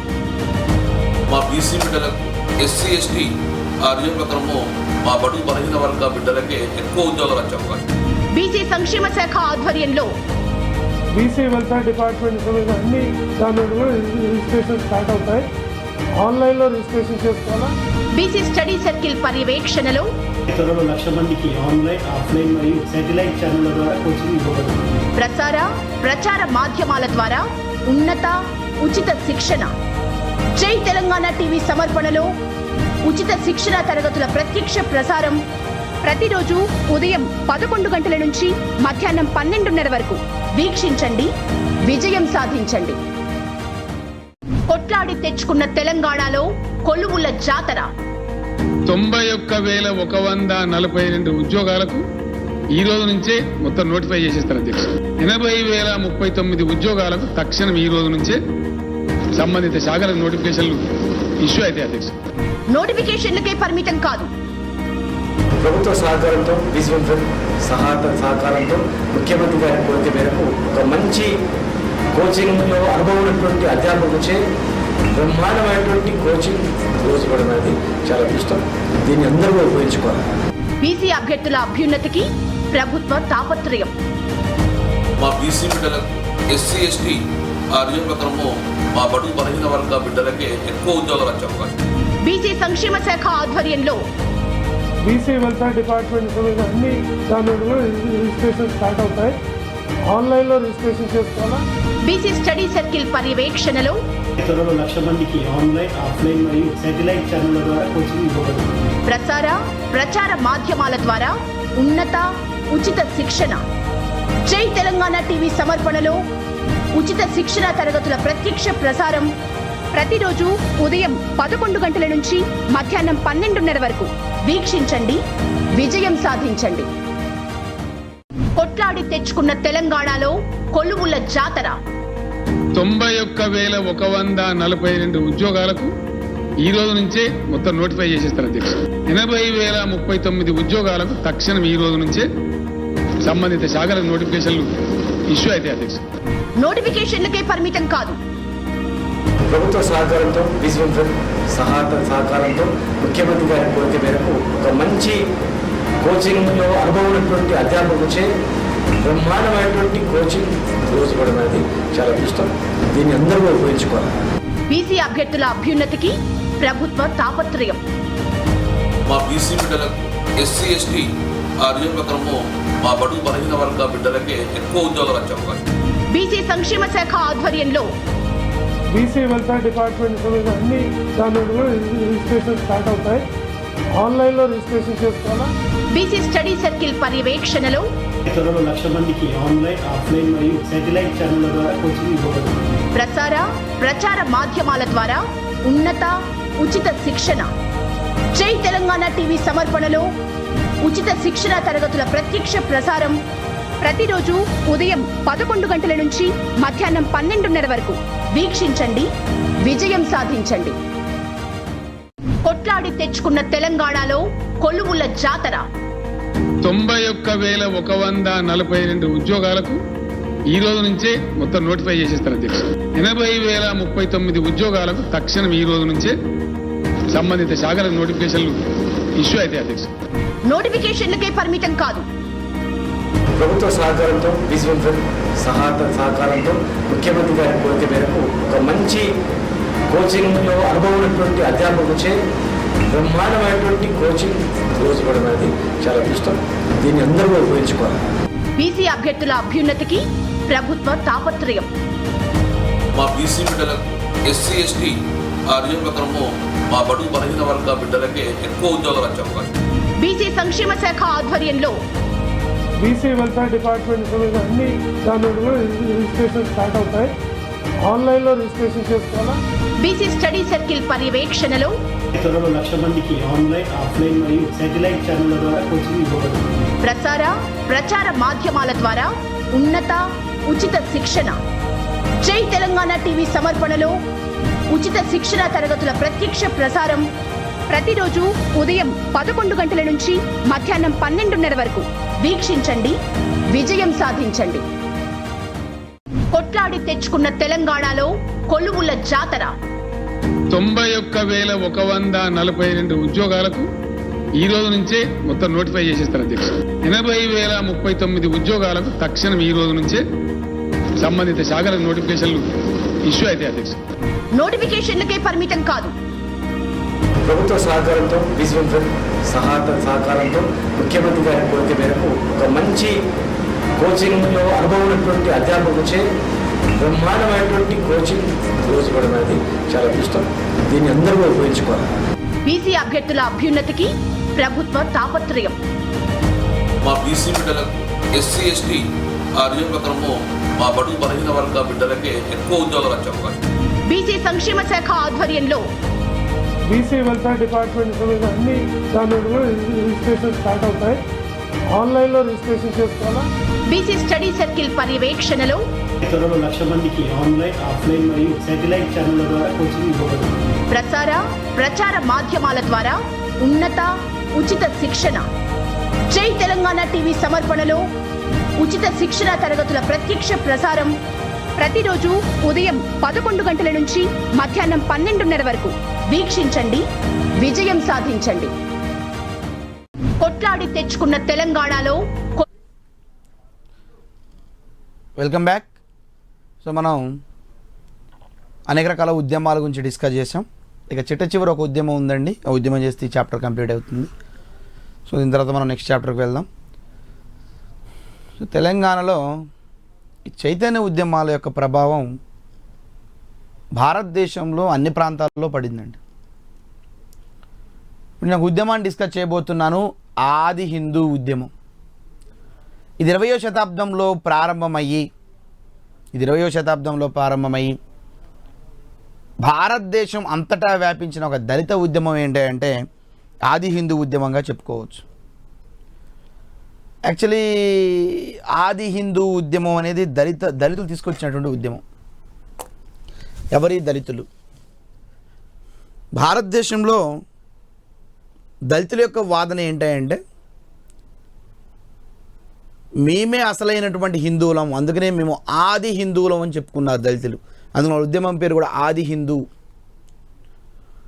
ఏమంటున్నారే అంటే ఈ ఆది హిందూకు సంబంధించిన వక్తలు కానీ వ్యక్తులు కానీ మధ్య ఆసియా నుంచి వచ్చినటువంటి గిరిజన తెగ వాళ్ళు ఎవరంటే ఆర్యులు. వాళ్ళు ఇక్కడికి వచ్చి ఇక్కడ ఉన్నటువంటి హిందువులందరినీ కూడా జయించి వాళ్ళు అగ్రవర్ణాలుగా మారారు. ఇక్కడ ఉన్నటువంటి హిందువులందరినీ కూడా దళితులుగా మార్చారు. అసలు వాళ్ళు రావడానికంటే ముందు మేమే ఉన్నాం, మేమే హిందువులం.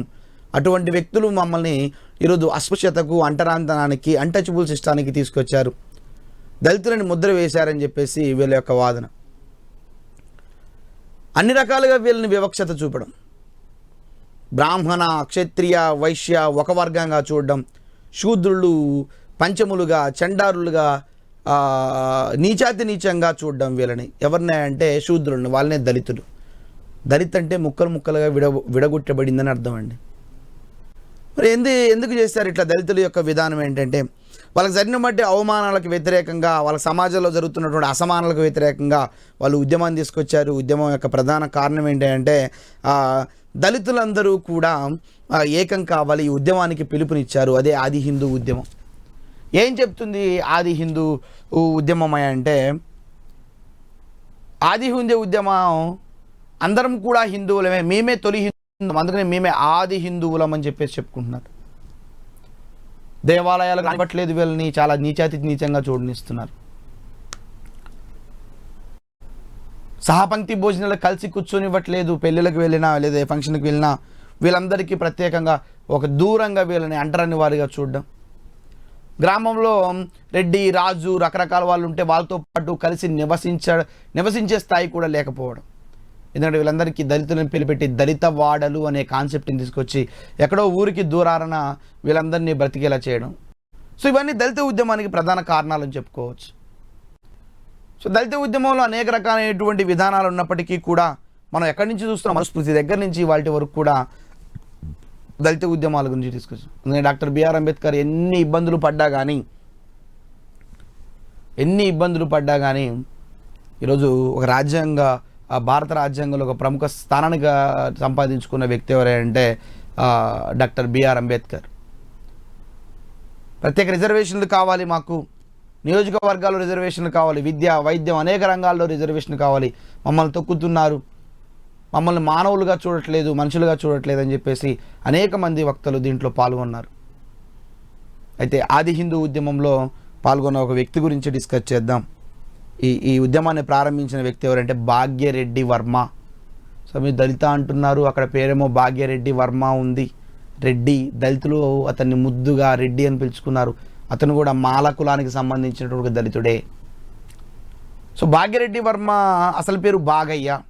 సో బాగయ్య కన్నా బాగా ఫేమస్ భాగ్యరెడ్డి వర్మ. ఆర్య సమాజ్ ఇతనికి వర్మ అనే బిరుదునిచ్చింది. దళితులందరూ ఇతను రెడ్డి అని పిలుచుకున్నారు ముద్దుగా. సో ఆటోమేటిక్గా ఇతను అందరు కలిసి భాగ్యరెడ్డి వర్మ అని పిలవడం జరిగింది. మొత్తానికైతే ఇతను మాల కులానికి సంబంధించినటువంటి వ్యక్తి. మనకి దళిత వర్గంలోనే మళ్ళా చీలిపోయిందని చెప్పాను నేను కాకతీయుల దగ్గర. ఏమని చెప్పానంటే మాల, మాదిగ 2 రకాల వర్గాలు. అంటే బలహీన వర్గంలోనే 2 రకాల వర్గాలుగా చీలిపోయినాయి, మాల ఒకటి, మాదిగ ఒకటి. అదే బలహీన వర్గంలో ఉన్నత వర్గం ఒకటి ఉందని చెప్పాను, రెడ్డి, రాజు, కమ్మ, యలమ అని రకరకాలుగా చెప్పాను నేను. సో అట్లా ఇక్కడ మాల కులానికి సంబంధించిన వ్యక్తి ఎవరంటే భాగ్యరెడ్డి వర్మ. ఇతనే ఆది హిందూ ఉద్యమాన్ని 1906వ సంవత్సరంలో హైదరాబాదులో ఈ ఉద్యమాన్ని ప్రారంభించాడు. ఇతను 1888లో హైదరాబాదులో జన్మించాడు. ఇతని తండ్రి వెంకయ్య, తల్లి రంగమాంబ. ఒకసారి ఇప్పుడు అడిగాడండి తల్లిదండ్రుల పేరు, అందుకనే తల్లి వెంగమాంబ, తండ్రి వెంకయ్య. ఈయన అసలు పేరు బాగయ్య చెప్పాను నేను, ఓకేనా. ఇతను దళితులందరూ రెడ్డి అని పిలుచుకునేవారు. ఆర్య సమాజంలో ఇతను బాగయ్య చేరిన తర్వాత ఆర్య సమాజం ఇతనికి వర్మ అనేటువంటి బిరుదు ఇచ్చింది. ఆ వర్మ అనేటువంటి బిరుదు ఇచ్చిన వ్యక్తి కూడా ఎవరంటే ఆర్య సమాజ నాయకుడైనటువంటి బాలాజీ కృష్ణరావు వర్మ అని పిలవడం ద్వారా అప్పటి నుంచి ఇతను మనకి భాగ్యరెడ్డి వర్మగా సుప్రసిద్ధుడు. సో చాలా ఇంపార్టెంట్ పర్సన్ అండి ఇతను భాగ్యరెడ్డి వర్మ.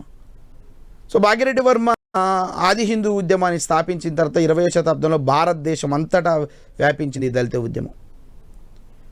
ఆయన స్థాపించిన సంస్థలను ఒకసారి గమనించినట్లయితే ఇతను 1906వ సంవత్సరం అంటే ఎప్పుడైతే ఉద్యమాన్ని స్థాపించాడో 1906వ సంవత్సరంలో జగన్ మిత్ర మండలి అనేటువంటి ఒక సంస్థ స్థాపించాడు.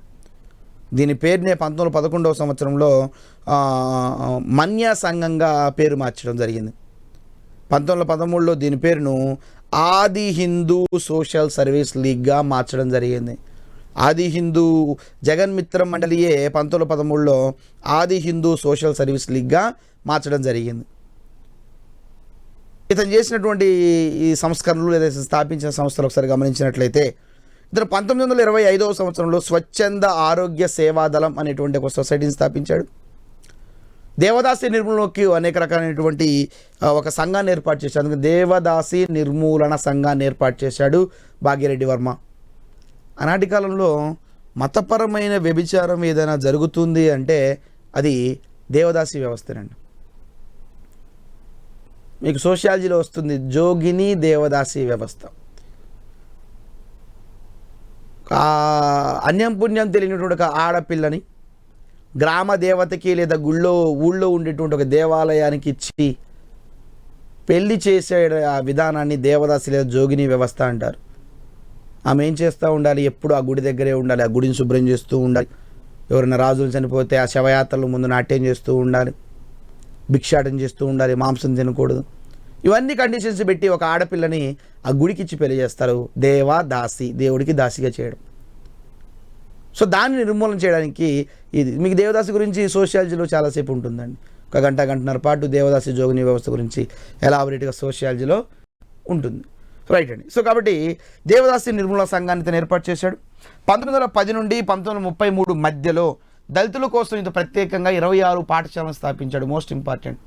ఎందుకంటే ఆనాటి కాలంలో దళితులను పాఠశాలకు కూడా ప్రవేశం కానిచ్చేది. అంతేందుకు డాక్టర్ బిఆర్ అంబేద్కర్ని కూడా ఎక్కడో రూమ్లో చివరి భాగాన కూర్చోబెట్టేవారు. సో అంత వ్యతిరేకత ఉందండి. సో ఇతను దళితుల కోసం 26 పాఠశాలలు స్థాపించాడు, ప్రత్యేకంగా దళితుల కోసం. 1936లో భాగ్యనగర్ అనే పత్రికను స్థాపించాడు. మోస్ట్ ఇంపార్టెంట్, భాగ్యరెడ్డి వర్మ 1936లో భాగ్యనగర్ అనేటువంటి ఒక పత్రికను స్థాపించాడు. దీని తర్వాత దాని పేరు మార్చారు. దాని పేరు ఆది హిందూ పత్రిక పేరు మార్చారు. Most important. అంటే ఆది హిందూ పత్రిక తొలి నామం వచ్చేసి భాగ్యనగర్ పత్రిక, 1936 భాగ్యరెడ్డి వర్మ. సో ఇతను ప్రీతి భోజనం అనేటువంటి ఒక కార్యక్రమాన్ని తీసుకొచ్చాడు. ప్రీతి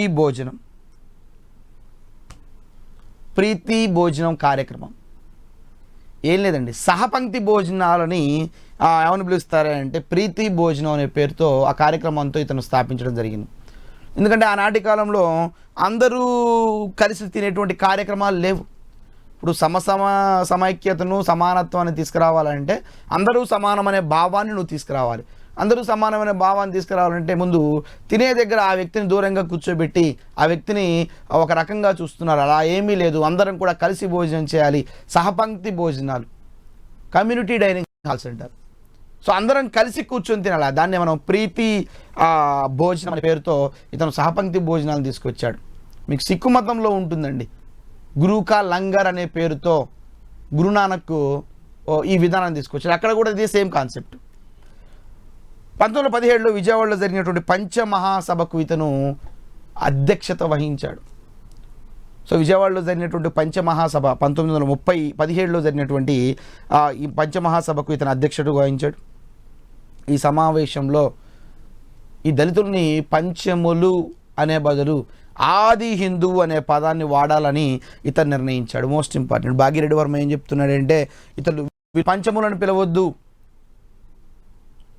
చండారులను పిలవద్దు, వీళ్ళు ఏమని ఆది హిందువులు. ఎందుకంటే ఆర్యులు రావడానికంటే ముందు ఇక్కడ హిందువులు ఉన్నారు, వాళ్ళే దళితులను మీరు ముద్ర వేశారు కాబట్టి ఆ దళితులు అనేటువంటి వ్యక్తులు ఆర్యులు రావడానికంటే ముందు ఉన్నారు. అందుకని ఆది హిందువులు, మొట్టమొదటి హిందువులు వీళ్ళే కాబట్టి వీళ్ళందరినీ ఆది హిందువులని పిలవాలని నిజాంపై ఒత్తిడి తెచ్చిన ఏకైక వ్యక్తి ఎవరంటే భాగ్యరెడ్డి వర్మ.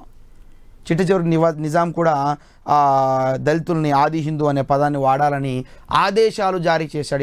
ఇప్పటి నుంచి పంచములు అనొద్దు వాళ్ళని, ఆది హిందువులని నిజాం కూడా ఒక సర్క్యులర్ ఇష్యూ చేశాడు. కారణం ఎవరంటే మన యొక్క భాగ్యరెడ్డి వర్మ. ఇతను 1931వ సంవత్సరంలో లక్నోలో ఆల్ ఇండియా ఆది హిందూ సభకు అధ్యక్షత వహించాడు. ఆ టైంలోనే మనకి లక్నోలో 1931 సంవత్సరంలో ఆల్ ఇండియా ఆది హిందూ అనే మహాసభ జరుగుతుంది.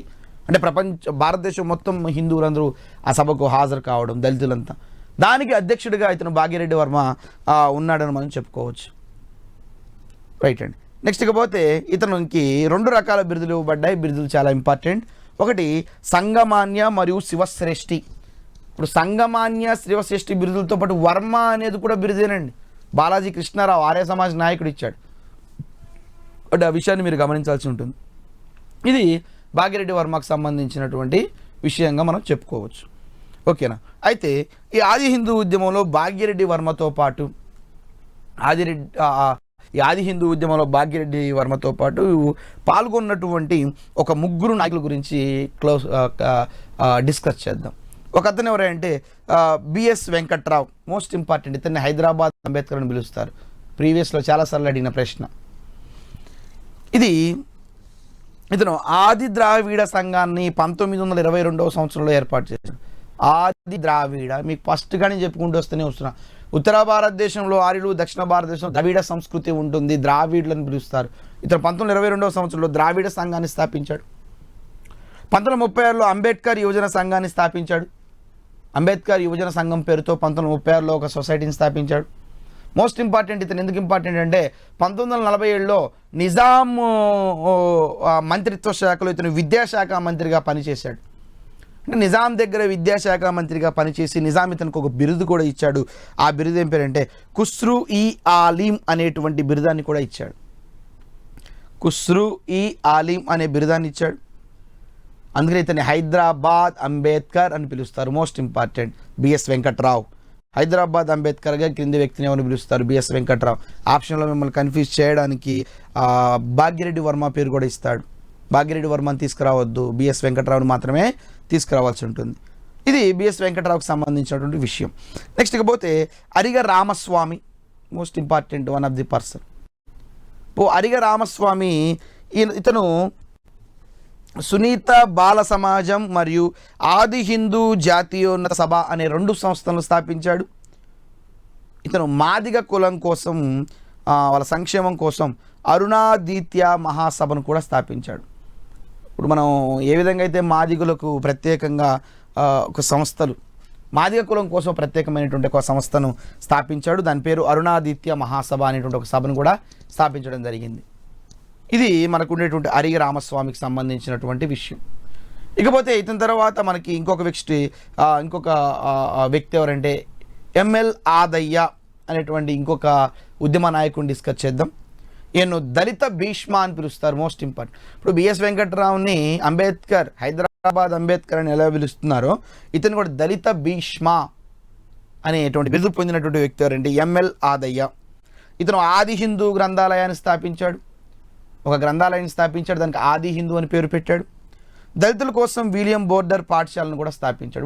ఇప్పుడు భాగ్యరెడ్డి వర్మ ఏ విధంగా అయితే ప్రత్యేకంగా దళితుల కోసం 26 పాఠశాలను స్థాపించాడు, ఇతను కూడా దళితుల కోసము పాఠశాలను స్థాపించినటువంటి విషయం మనకు తెలుస్తుంది.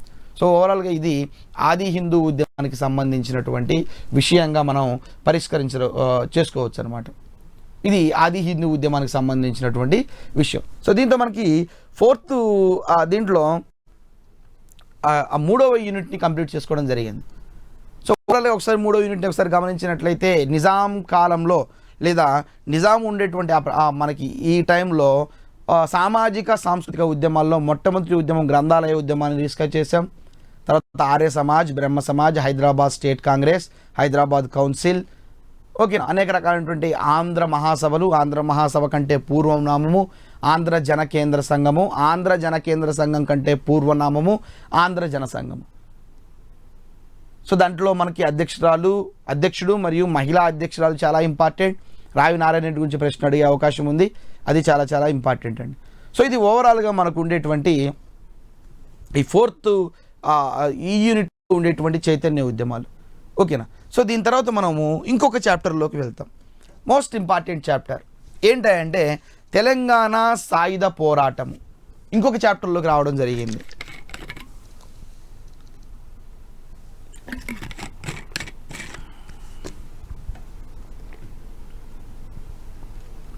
తెలంగాణ సాయుధ పోరాటం. భారతదేశంలోనే ఒక అత్యున్నతమైన రైతాంగ పోరాటంగా చరిత్రకారులు తెలంగాణ సాయుధ పోరాటం తీసుకొస్తారు. ఇది 1946 నుండి 51 వరకు. నేను ఇందాక చెప్పాను, ఆంధ్ర మహాసభలో అతివాదులు ఈ యొక్క కమ్యూనిస్టు పార్టీలో చేరి మావోయిస్టులుగా కొంతమంది విప్లవ భావాలు వచ్చి ఒక ఉద్యమాన్ని తీసుకొచ్చారు. ఆ ఉద్యమం ఏంటంటే తెలంగాణ సాయుధ పోరాటం. నిజాం నిరంకుశత్వ పాలనకు, భూస్వాముల దోపిడీకి కమ్యూనిస్టుల నాయకత్వంలో వచ్చినటువంటి అతిపెద్ద రైతాంగ పోరాటమే తెలంగాణ సాయుధ పోరాటం.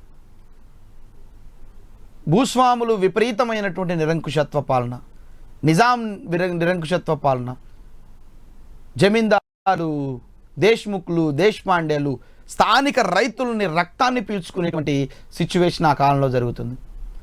ఒక్కొక్క జమీందారికి కొన్ని వేల ఎకరాలు ఉంది. దాదాపు ఆ కాలంలో 550 మంది, దాదాపు ఒక్కొక్కడు 5,000 ఎకరాల భూమిని కలిగి ఉన్నాడండి. ఒక్కొక్క వ్యక్తి 5,000 ఎకరాల భూమిని కలిగి ఉన్నటువంటి జమీందారు ఉండేవాడు. ఒక ఇద్దరి గురించి చెప్తాను నేను. ఎర్రబాదు దేశ్ముఖ్, జిన్నారెడ్డి ప్రతాప్ రెడ్డి, వీళ్ళిద్దరికి దాదాపు 1,50,000 ఎకరాల భూమి ఉంది. అంటే ఆ పొలం మొత్తం వీళ్ళ చేతిలోకి ఎలా వచ్చిందంటే ఆ భూస్వామ్య దోపిడీ అండి. వడ్డీ పెట్టడం, నాగు వడ్డీ పెట్టడం, విపరీతంగా వాళ్ళ పొలాలు రాపించుకోవడం, వాళ్ళని వెట్టి చాకిరీ తీసుకురావడం, అనేక రకాలుగా ఈ విధమైనటువంటి విధానం తీసుకొచ్చారు. మన విష్ణూర్ దేశ్ముఖ్, విష్ణూర్ అంటే మనకి ఆనాటి నల్గొండ జిల్లా, ప్రస్తుత జనగామ కిందికి వస్తుందండి. ఆ విష్ణూర్ దేశ్ముఖ్ అయినటువంటి రాపాక వెంకటరామచంద్రారెడ్డికి దాదాపు 40,000 ఎకరాల భూమి ఉంది. 40,000 ఎకరాల భూమే కాదు, 60 గ్రామాల పైన పెత్తనం ఉండేది. అంటే 60 గ్రామాలు నేను ఎలా చెప్తారని నడిచేది. నిరంకుశత్వ పాలన, రాజరికమైనటువంటి వ్యవస్థ ఉండేది. అతను ఏది చెప్తే అది నడిచేది. అతనికి చెప్పినట్టు నడవకపోతే ఆ రైతుల్ని, ఆ వ్యక్తిని బహిరంగంగా చంపేవాడు. తన యొక్క ప్రైవేట్ సైన్యంతో, గూండాలతో కొట్టించేవాడు, చంపేవాడు. సో అలా మనకి ఈ వ్యక్తుల ద్వారా, ఎందుకంటే ఇతని ద్వారాతోనే మనకి తెలంగాణ రైతాంగ సాయుధ పోరాటం స్టార్ట్ అవుతుందండి. ఈ సాయుధ పోరాటం గల కారణాలు ఏమిటి, ఉద్యమాలకు గల కారణాలు, ఏ సంఘటనలు ప్రజల్ని ఉద్యమానికి దారితీశాయి, ఈ సంఘటనలు చాలా చాలా ఇంపార్టెంట్ అండి. ఒకటో సంఘటన వచ్చేసి కామారెడ్డిగూడెం సంఘటన. అక్కడ కామారెడ్డిగూడెంలో జరిగింది కాబట్టి ఆ సంఘటన కామారెడ్డిగూడెం. ఈ సంఘటన ఏం చెప్తుందంటే, ఆ Vishnuru Deshmukh Ramachandra Reddy 26 July 1940, most important అండి, 26 జూలై 1940 తనకు తన భూస్వామిగా ఉన్నప్పుడు తనకు వ్యతిరేకంగా ఒక ముస్లిం రైతు తిరుగుబాటు చేశాడు. ఎవరైతే అతనంటే షేక్ బందగి. అతని తిరుగుబాటు చేశాడన్న ఒకే ఒక ఉద్దేశంతో ఈ విష్ణు రామచంద్రారెడ్డి ఏం చేశాడు, అతను హత్య చేశాడు. దాంతో స్టార్ట్ అవుతుంది మనకి. సో ఓవరాల్గా అయితే మనకి ఉద్యమానికి నాంది పలికిన సంఘటనలో మొట్టమొదటి సంఘటన ఆ విష్ణు రామచంద్రారెడ్డి తన ప్రైవేట్ సైన్యంతో, గూండాలతో ఆ ముస్లిం యొక్క రైతుని షేక్ బందగిని హత్య చేయించాడు. అదొక సంఘటనగా చెప్పుకోవచ్చు. నెక్స్ట్ పాలకుర్తి సంఘటన, మన మోస్ట్ ఇంపార్టెంట్. పాలకుర్తి కేసు చాలా ఇంపార్టెంట్ అండి. ఆ పాలకుర్తి సంఘటన 1944 నుంచి 45 వరకు జరిగింది. ఈ గ్రామంలో ఆనాటి కమ్యూనిస్టు నాయకుడైనటువంటి ఆరుట్ల రామచంద్రారెడ్డి ఒక గ్రామ సంఘాన్ని ఏర్పాటు చేశాడు. ఆ గ్రామ సంఘాన్ని ఏర్పాటు చేస్తే మోస్ట్ ఇంపార్టెంట్ అండి, ఆ గ్రామ సంఘాన్ని ఏర్పాటు చేసినప్పుడు ఆ గ్రామ సంఘాన్ని చెడగొట్టడానికి, నాశనం చేయడానికి ఈ విష్ణూరి రామచంద్రారెడ్డి యొక్క గూండాలు వస్తే ప్రజలంతా కూడా, యువకులంతా కూడా కలిసి అతన్ని తిరుగుబాటు చేసి ఊళ్ళో నుంచి బయటికి తరిమి కొడతాడు. ఆ గూండాల నాయకుడైనటువంటి వనమాలి వెంకయ్యకు తీవ్రంగా గాయపడతాడు. సో ఈ సంఘటన చాలా చాలా ఇంపార్టెంట్. అందుకనే ఇలా చేశారన్న ఉద్దేశంతో ఆ ఆరుట్ల రామచంద్రారెడ్డితో పాటు 12 మందిని హత్యా నేరం కింద అరెస్ట్ చేయడం జరిగింది. అందుకే దీన్ని పాలకుర్తి కేసు అని పిలుస్తారు. అరెస్ట్ అయిన వారిలో చాకలేలమ్మ భర్త, మోస్ట్ ఇంపార్టెంట్, 2 కొడుకులు కూడా ఉన్నారు. ఆ చాకలేలమ్మ భర్త ఆ నరసింహ, 2 కుమారులు సోమయ్య మరియు లచ్చయ్యలు 2 కూడా ఉన్నారు. సో మోస్ట్ ఇంపార్టెంట్ అని చాకలేలమ్మ తన కౌలు పొలంలో పంటను పండిస్తుంటే, పంటను చేతికొచ్చే టైంలో ఆనాటి దొర స్వాధీనం చేసుకుంటుంటే చాకలేలమ్మ పంటను కాపాడడానికి దాదాపు 200 మంది కమ్యూనిస్టు వ్యక్తులంతా కూడా పాలకుర్తి గ్రామానికి చేరుకొని చాకలేలమ్మకి సపోర్ట్గా నిలిచాడు. ఇది రెండోది పాలకుర్తి సంఘటన. ఒకటే కడవెండి సంఘటన. ఇది చాలా చాలా ఇంపార్టెంట్ అండి. ఎందుకంటే ఇక్కడ చనిపోయినటువంటి ఒక వ్యక్తి, 18 సంవత్సరాల ఒక వ్యక్తి మరణంతోనే తెలంగాణ సాయుధ పోరాటం మొదలైందని చెప్పుకోవచ్చు. ఏంటంటే ఈ సంఘటన 4 జూలై 1946న ఆ విష్ణూరి రామచంద్రారెడ్డి యొక్క తల్లి జానకమ్మ చేసే దౌర్జన్యాలకు వ్యతిరేకంగా ఈ గ్రామంలో ఉండేటువంటి ఆ ప్రజలందరూ కూడా ఆమె గడి అంటే ఆమె కోట వరకు కూడా ర్యాలీకి వెళ్ళారు. అంటే అందరూ కూడా ఆమె కోట దగ్గరికి ఆమెకు వ్యతిరేకంగా ర్యాలీకి వెళ్తుంటే ఆ కోటకు సంబంధించినటువంటి జమీందారు యొక్క ఒక సేనాపతి మిస్కిన్ అలీ అనేటువంటి వ్యక్తి కాల్పులు జరిపితే 18 సంవత్సరాల వయసు ఉన్నటువంటి ఒక వ్యక్తి కామ్రేడ్ దొడ్డి కొమరయ్య ఇక్కడ మరణించగా అతని సోదరుడు దొడ్డి మల్లయ్య తీవ్రంగా గాయపడ్డారు. ఇతని మరణంతోనే మొట్టమొదటిగా తెలంగాణ సాయుధ పోరాటం స్టార్ట్ అవుతుంది. కామ్రేడ్ దొడ్డి కొమరయ్య మరణంతో సాయుధ పోరాటం స్టార్ట్ అయింది. ఆ తల్లి జానకమ్మ ఆమెకు దౌర్జన్యాలకి చెప్పాను, ఆ నిజాం వంశములైనా మరియు ఆ వ్యక్తులు ఎవరైతే ఉన్నారో ఆ కుటుంబ సభ్యులంతా కూడా నిరంకుశత్వ పాలన చేసేవారు. తల్లి నిరంకుశత్వ పాలన తట్టుకోలేక ప్రజలందరూ కూడా ఆమె కోట దగ్గర ర్యాలీగా తీస్తుంటే అలీ అనేటువంటి వాడు తుపాకులు ఫిరంగులు ఉపయోగించి కాల్చితే దొడ్డి కొమరయ్య మొట్టమొదటిగా చనిపోయాడు. ఆయన మరణానికి కారణమైనటువంటి ఆ వ్యక్తులందరూ చాలామంది ఏం చేశారంటే ఉద్యమానికి నాంది పలికి తెలంగాణ సాయుధ పోరాటాన్ని తీసుకురావడం జరిగింది. సో తెలంగాణ సాయుధ పోరాటానికి గల కారణ సంఘటనలు ఏంటంటే కామారెడ్డిగూడెం సంఘటన, పాలకుర్తి సంఘటన, కడవెండి సంఘటన, ఈ 3 సంఘటనలు ప్రధానంగా సాయుధ పోరాటాన్ని స్టార్ట్ చేసినాయని చెప్పుకోవచ్చు అనమాట. అయితే మరి మన సాయుధ పోరాటంలో ఎవరెవరు పాల్గొన్నారు, నాయకులు చాలా చాలా ఇంపార్టెంట్ అండి. ఆ నాయకులు చాలా చాలా ఇంపార్టెంట్. ఆ నాయకుల గురించి నేను రేపటి క్లాస్లో చెప్తాను. బట్ ఆ తెలంగాణ సాయుధ పోరాటానికి సంబంధించి ఆ సాయుధ పోరాటం యొక్క ప్రధాన లక్ష్యాలు ఏంటి, what is the main objectives? ఏ ఉద్యమంకైనా లక్ష్యాలు చాలా ఇంపార్టెంట్. తెలంగాణ ఉద్యమానికి గల ప్రధాన లక్ష్యం ఏంటంటే రాష్ట్రాన్ని సాధించుకోవడం. సో దీనికి కూడా ప్రధాన లక్ష్యాలు ఏంటంటే, ఒకటి నిజాం నిరంకుశత్వ పాలనను అంతం చేయడమే దీని యొక్క ప్రధాన ఉద్దేశం. రోజు రోజుకి పెరిగిపోతున్నటువంటి నిజాం యొక్క అరాచకాలను తిప్పికొట్టాలి, నిజాం యొక్క నిరంకుశత్వ పాలనను పూర్తిగా అంతం చేయాలనేది దీని యొక్క ప్రధాన ఉద్దేశం. రెండోది భూస్వాముల దోపిడీని అంతం చేసి ఆ భూములందరినీ ఒక్కొక్కడికి 1,50,000, 50,000, 40,000, 96,000 ఒక్కొక్కడికి ఎకరాల భూమి ఉంటే ఆ భూమి మొత్తాన్ని కూడా ఆ యొక్క భూస్వాముల దగ్గర లాక్కొని లేని వాడి ప్రజలకి ఎవరికైతే పొలం లేదో వాడికి పంచిపెట్టాలి. చాలా గొప్ప థీమ్ అండి. భూదానోద్యమం మనం డిస్కస్ చేస్తాం నెక్స్ట్ క్లాస్లో. భూమి దానం చేయడం ఉద్యమం, అది భూదానోద్యమం వచ్చింది ఆచార్య వినోబా భావే. సో కాబట్టి ఓవరాల్గా భూస్వాముల దోపిడీని అంతం చేసి వాళ్ళ దగ్గర ఉన్నటువంటి భూములను ఆ రైతులందరికీ పంచిపెట్టాలి. వడ్డీ వ్యాపారస్తుల యొక్క దోపిడీ, నిలువ దోపిడీ, నాగు వడ్డీ రూపంలో వడ్డీ, చక్ర వడ్డీ, నాగు వడ్డీ, అది కూడా ధాన్య రూపంలో ఇవాడి సంపాదించినటువంటి ఆ పండించిన పంట మొత్తాన్ని మళ్ళా ఈ యొక్క ఆ భూస్వాములే వచ్చి జమీందారులే వచ్చి లాక్కొని పోతున్నారు. సో దాన్ని అంతమొందించాలి. గ్రామ సంఘాలు మొత్తాన్ని కూడా ఏర్పాటు చేసి ప్రజల్లో చైతన్యాన్ని కలిగించాలి. దాదాపు 4,000 గ్రామ సభలు ఏర్పాటు చేశారు. ప్రతి గ్రామంలో కూడా నిజాం యొక్క అరాచకాలు తెలియజేయడం, రజాకారుల యొక్క అరాచకాలు, ఆ ప్రైవేట్ సైన్యం ఉండేది నిజానికి రజాకారులు వాళ్ళు చాలా ఘోరంగా చేసేవాళ్ళు. వాళ్ళందరినీ అంతమొందించడం కోసము గ్రామ సంఘాలు ఏర్పాటు చేసి ప్రజల్ని చైతన్యపరచాలి. ప్రజల్లో కమ్యూనిస్టు భావాల్ని ఏర్పాటు చేయాలి, విప్లవ భావాలను తీసుకురావాలి. దానివల్ల అవుతున్నటువంటి ఉద్యమానికి నాంది పలుకుతాడు. కాబట్టి మనకు కావాల్సిన విధానం మనమే సంపాదించుకోవచ్చు. సో ఇది ఓవరాల్గా మనకి ఆ తెలంగాణ సాయుధ పోరాటం సంబంధించినటువంటి లక్ష్యాలు. తెలంగాణ సాయుధ పోరాటంలో మొత్తం 3 దళాలు ఉండేవండి.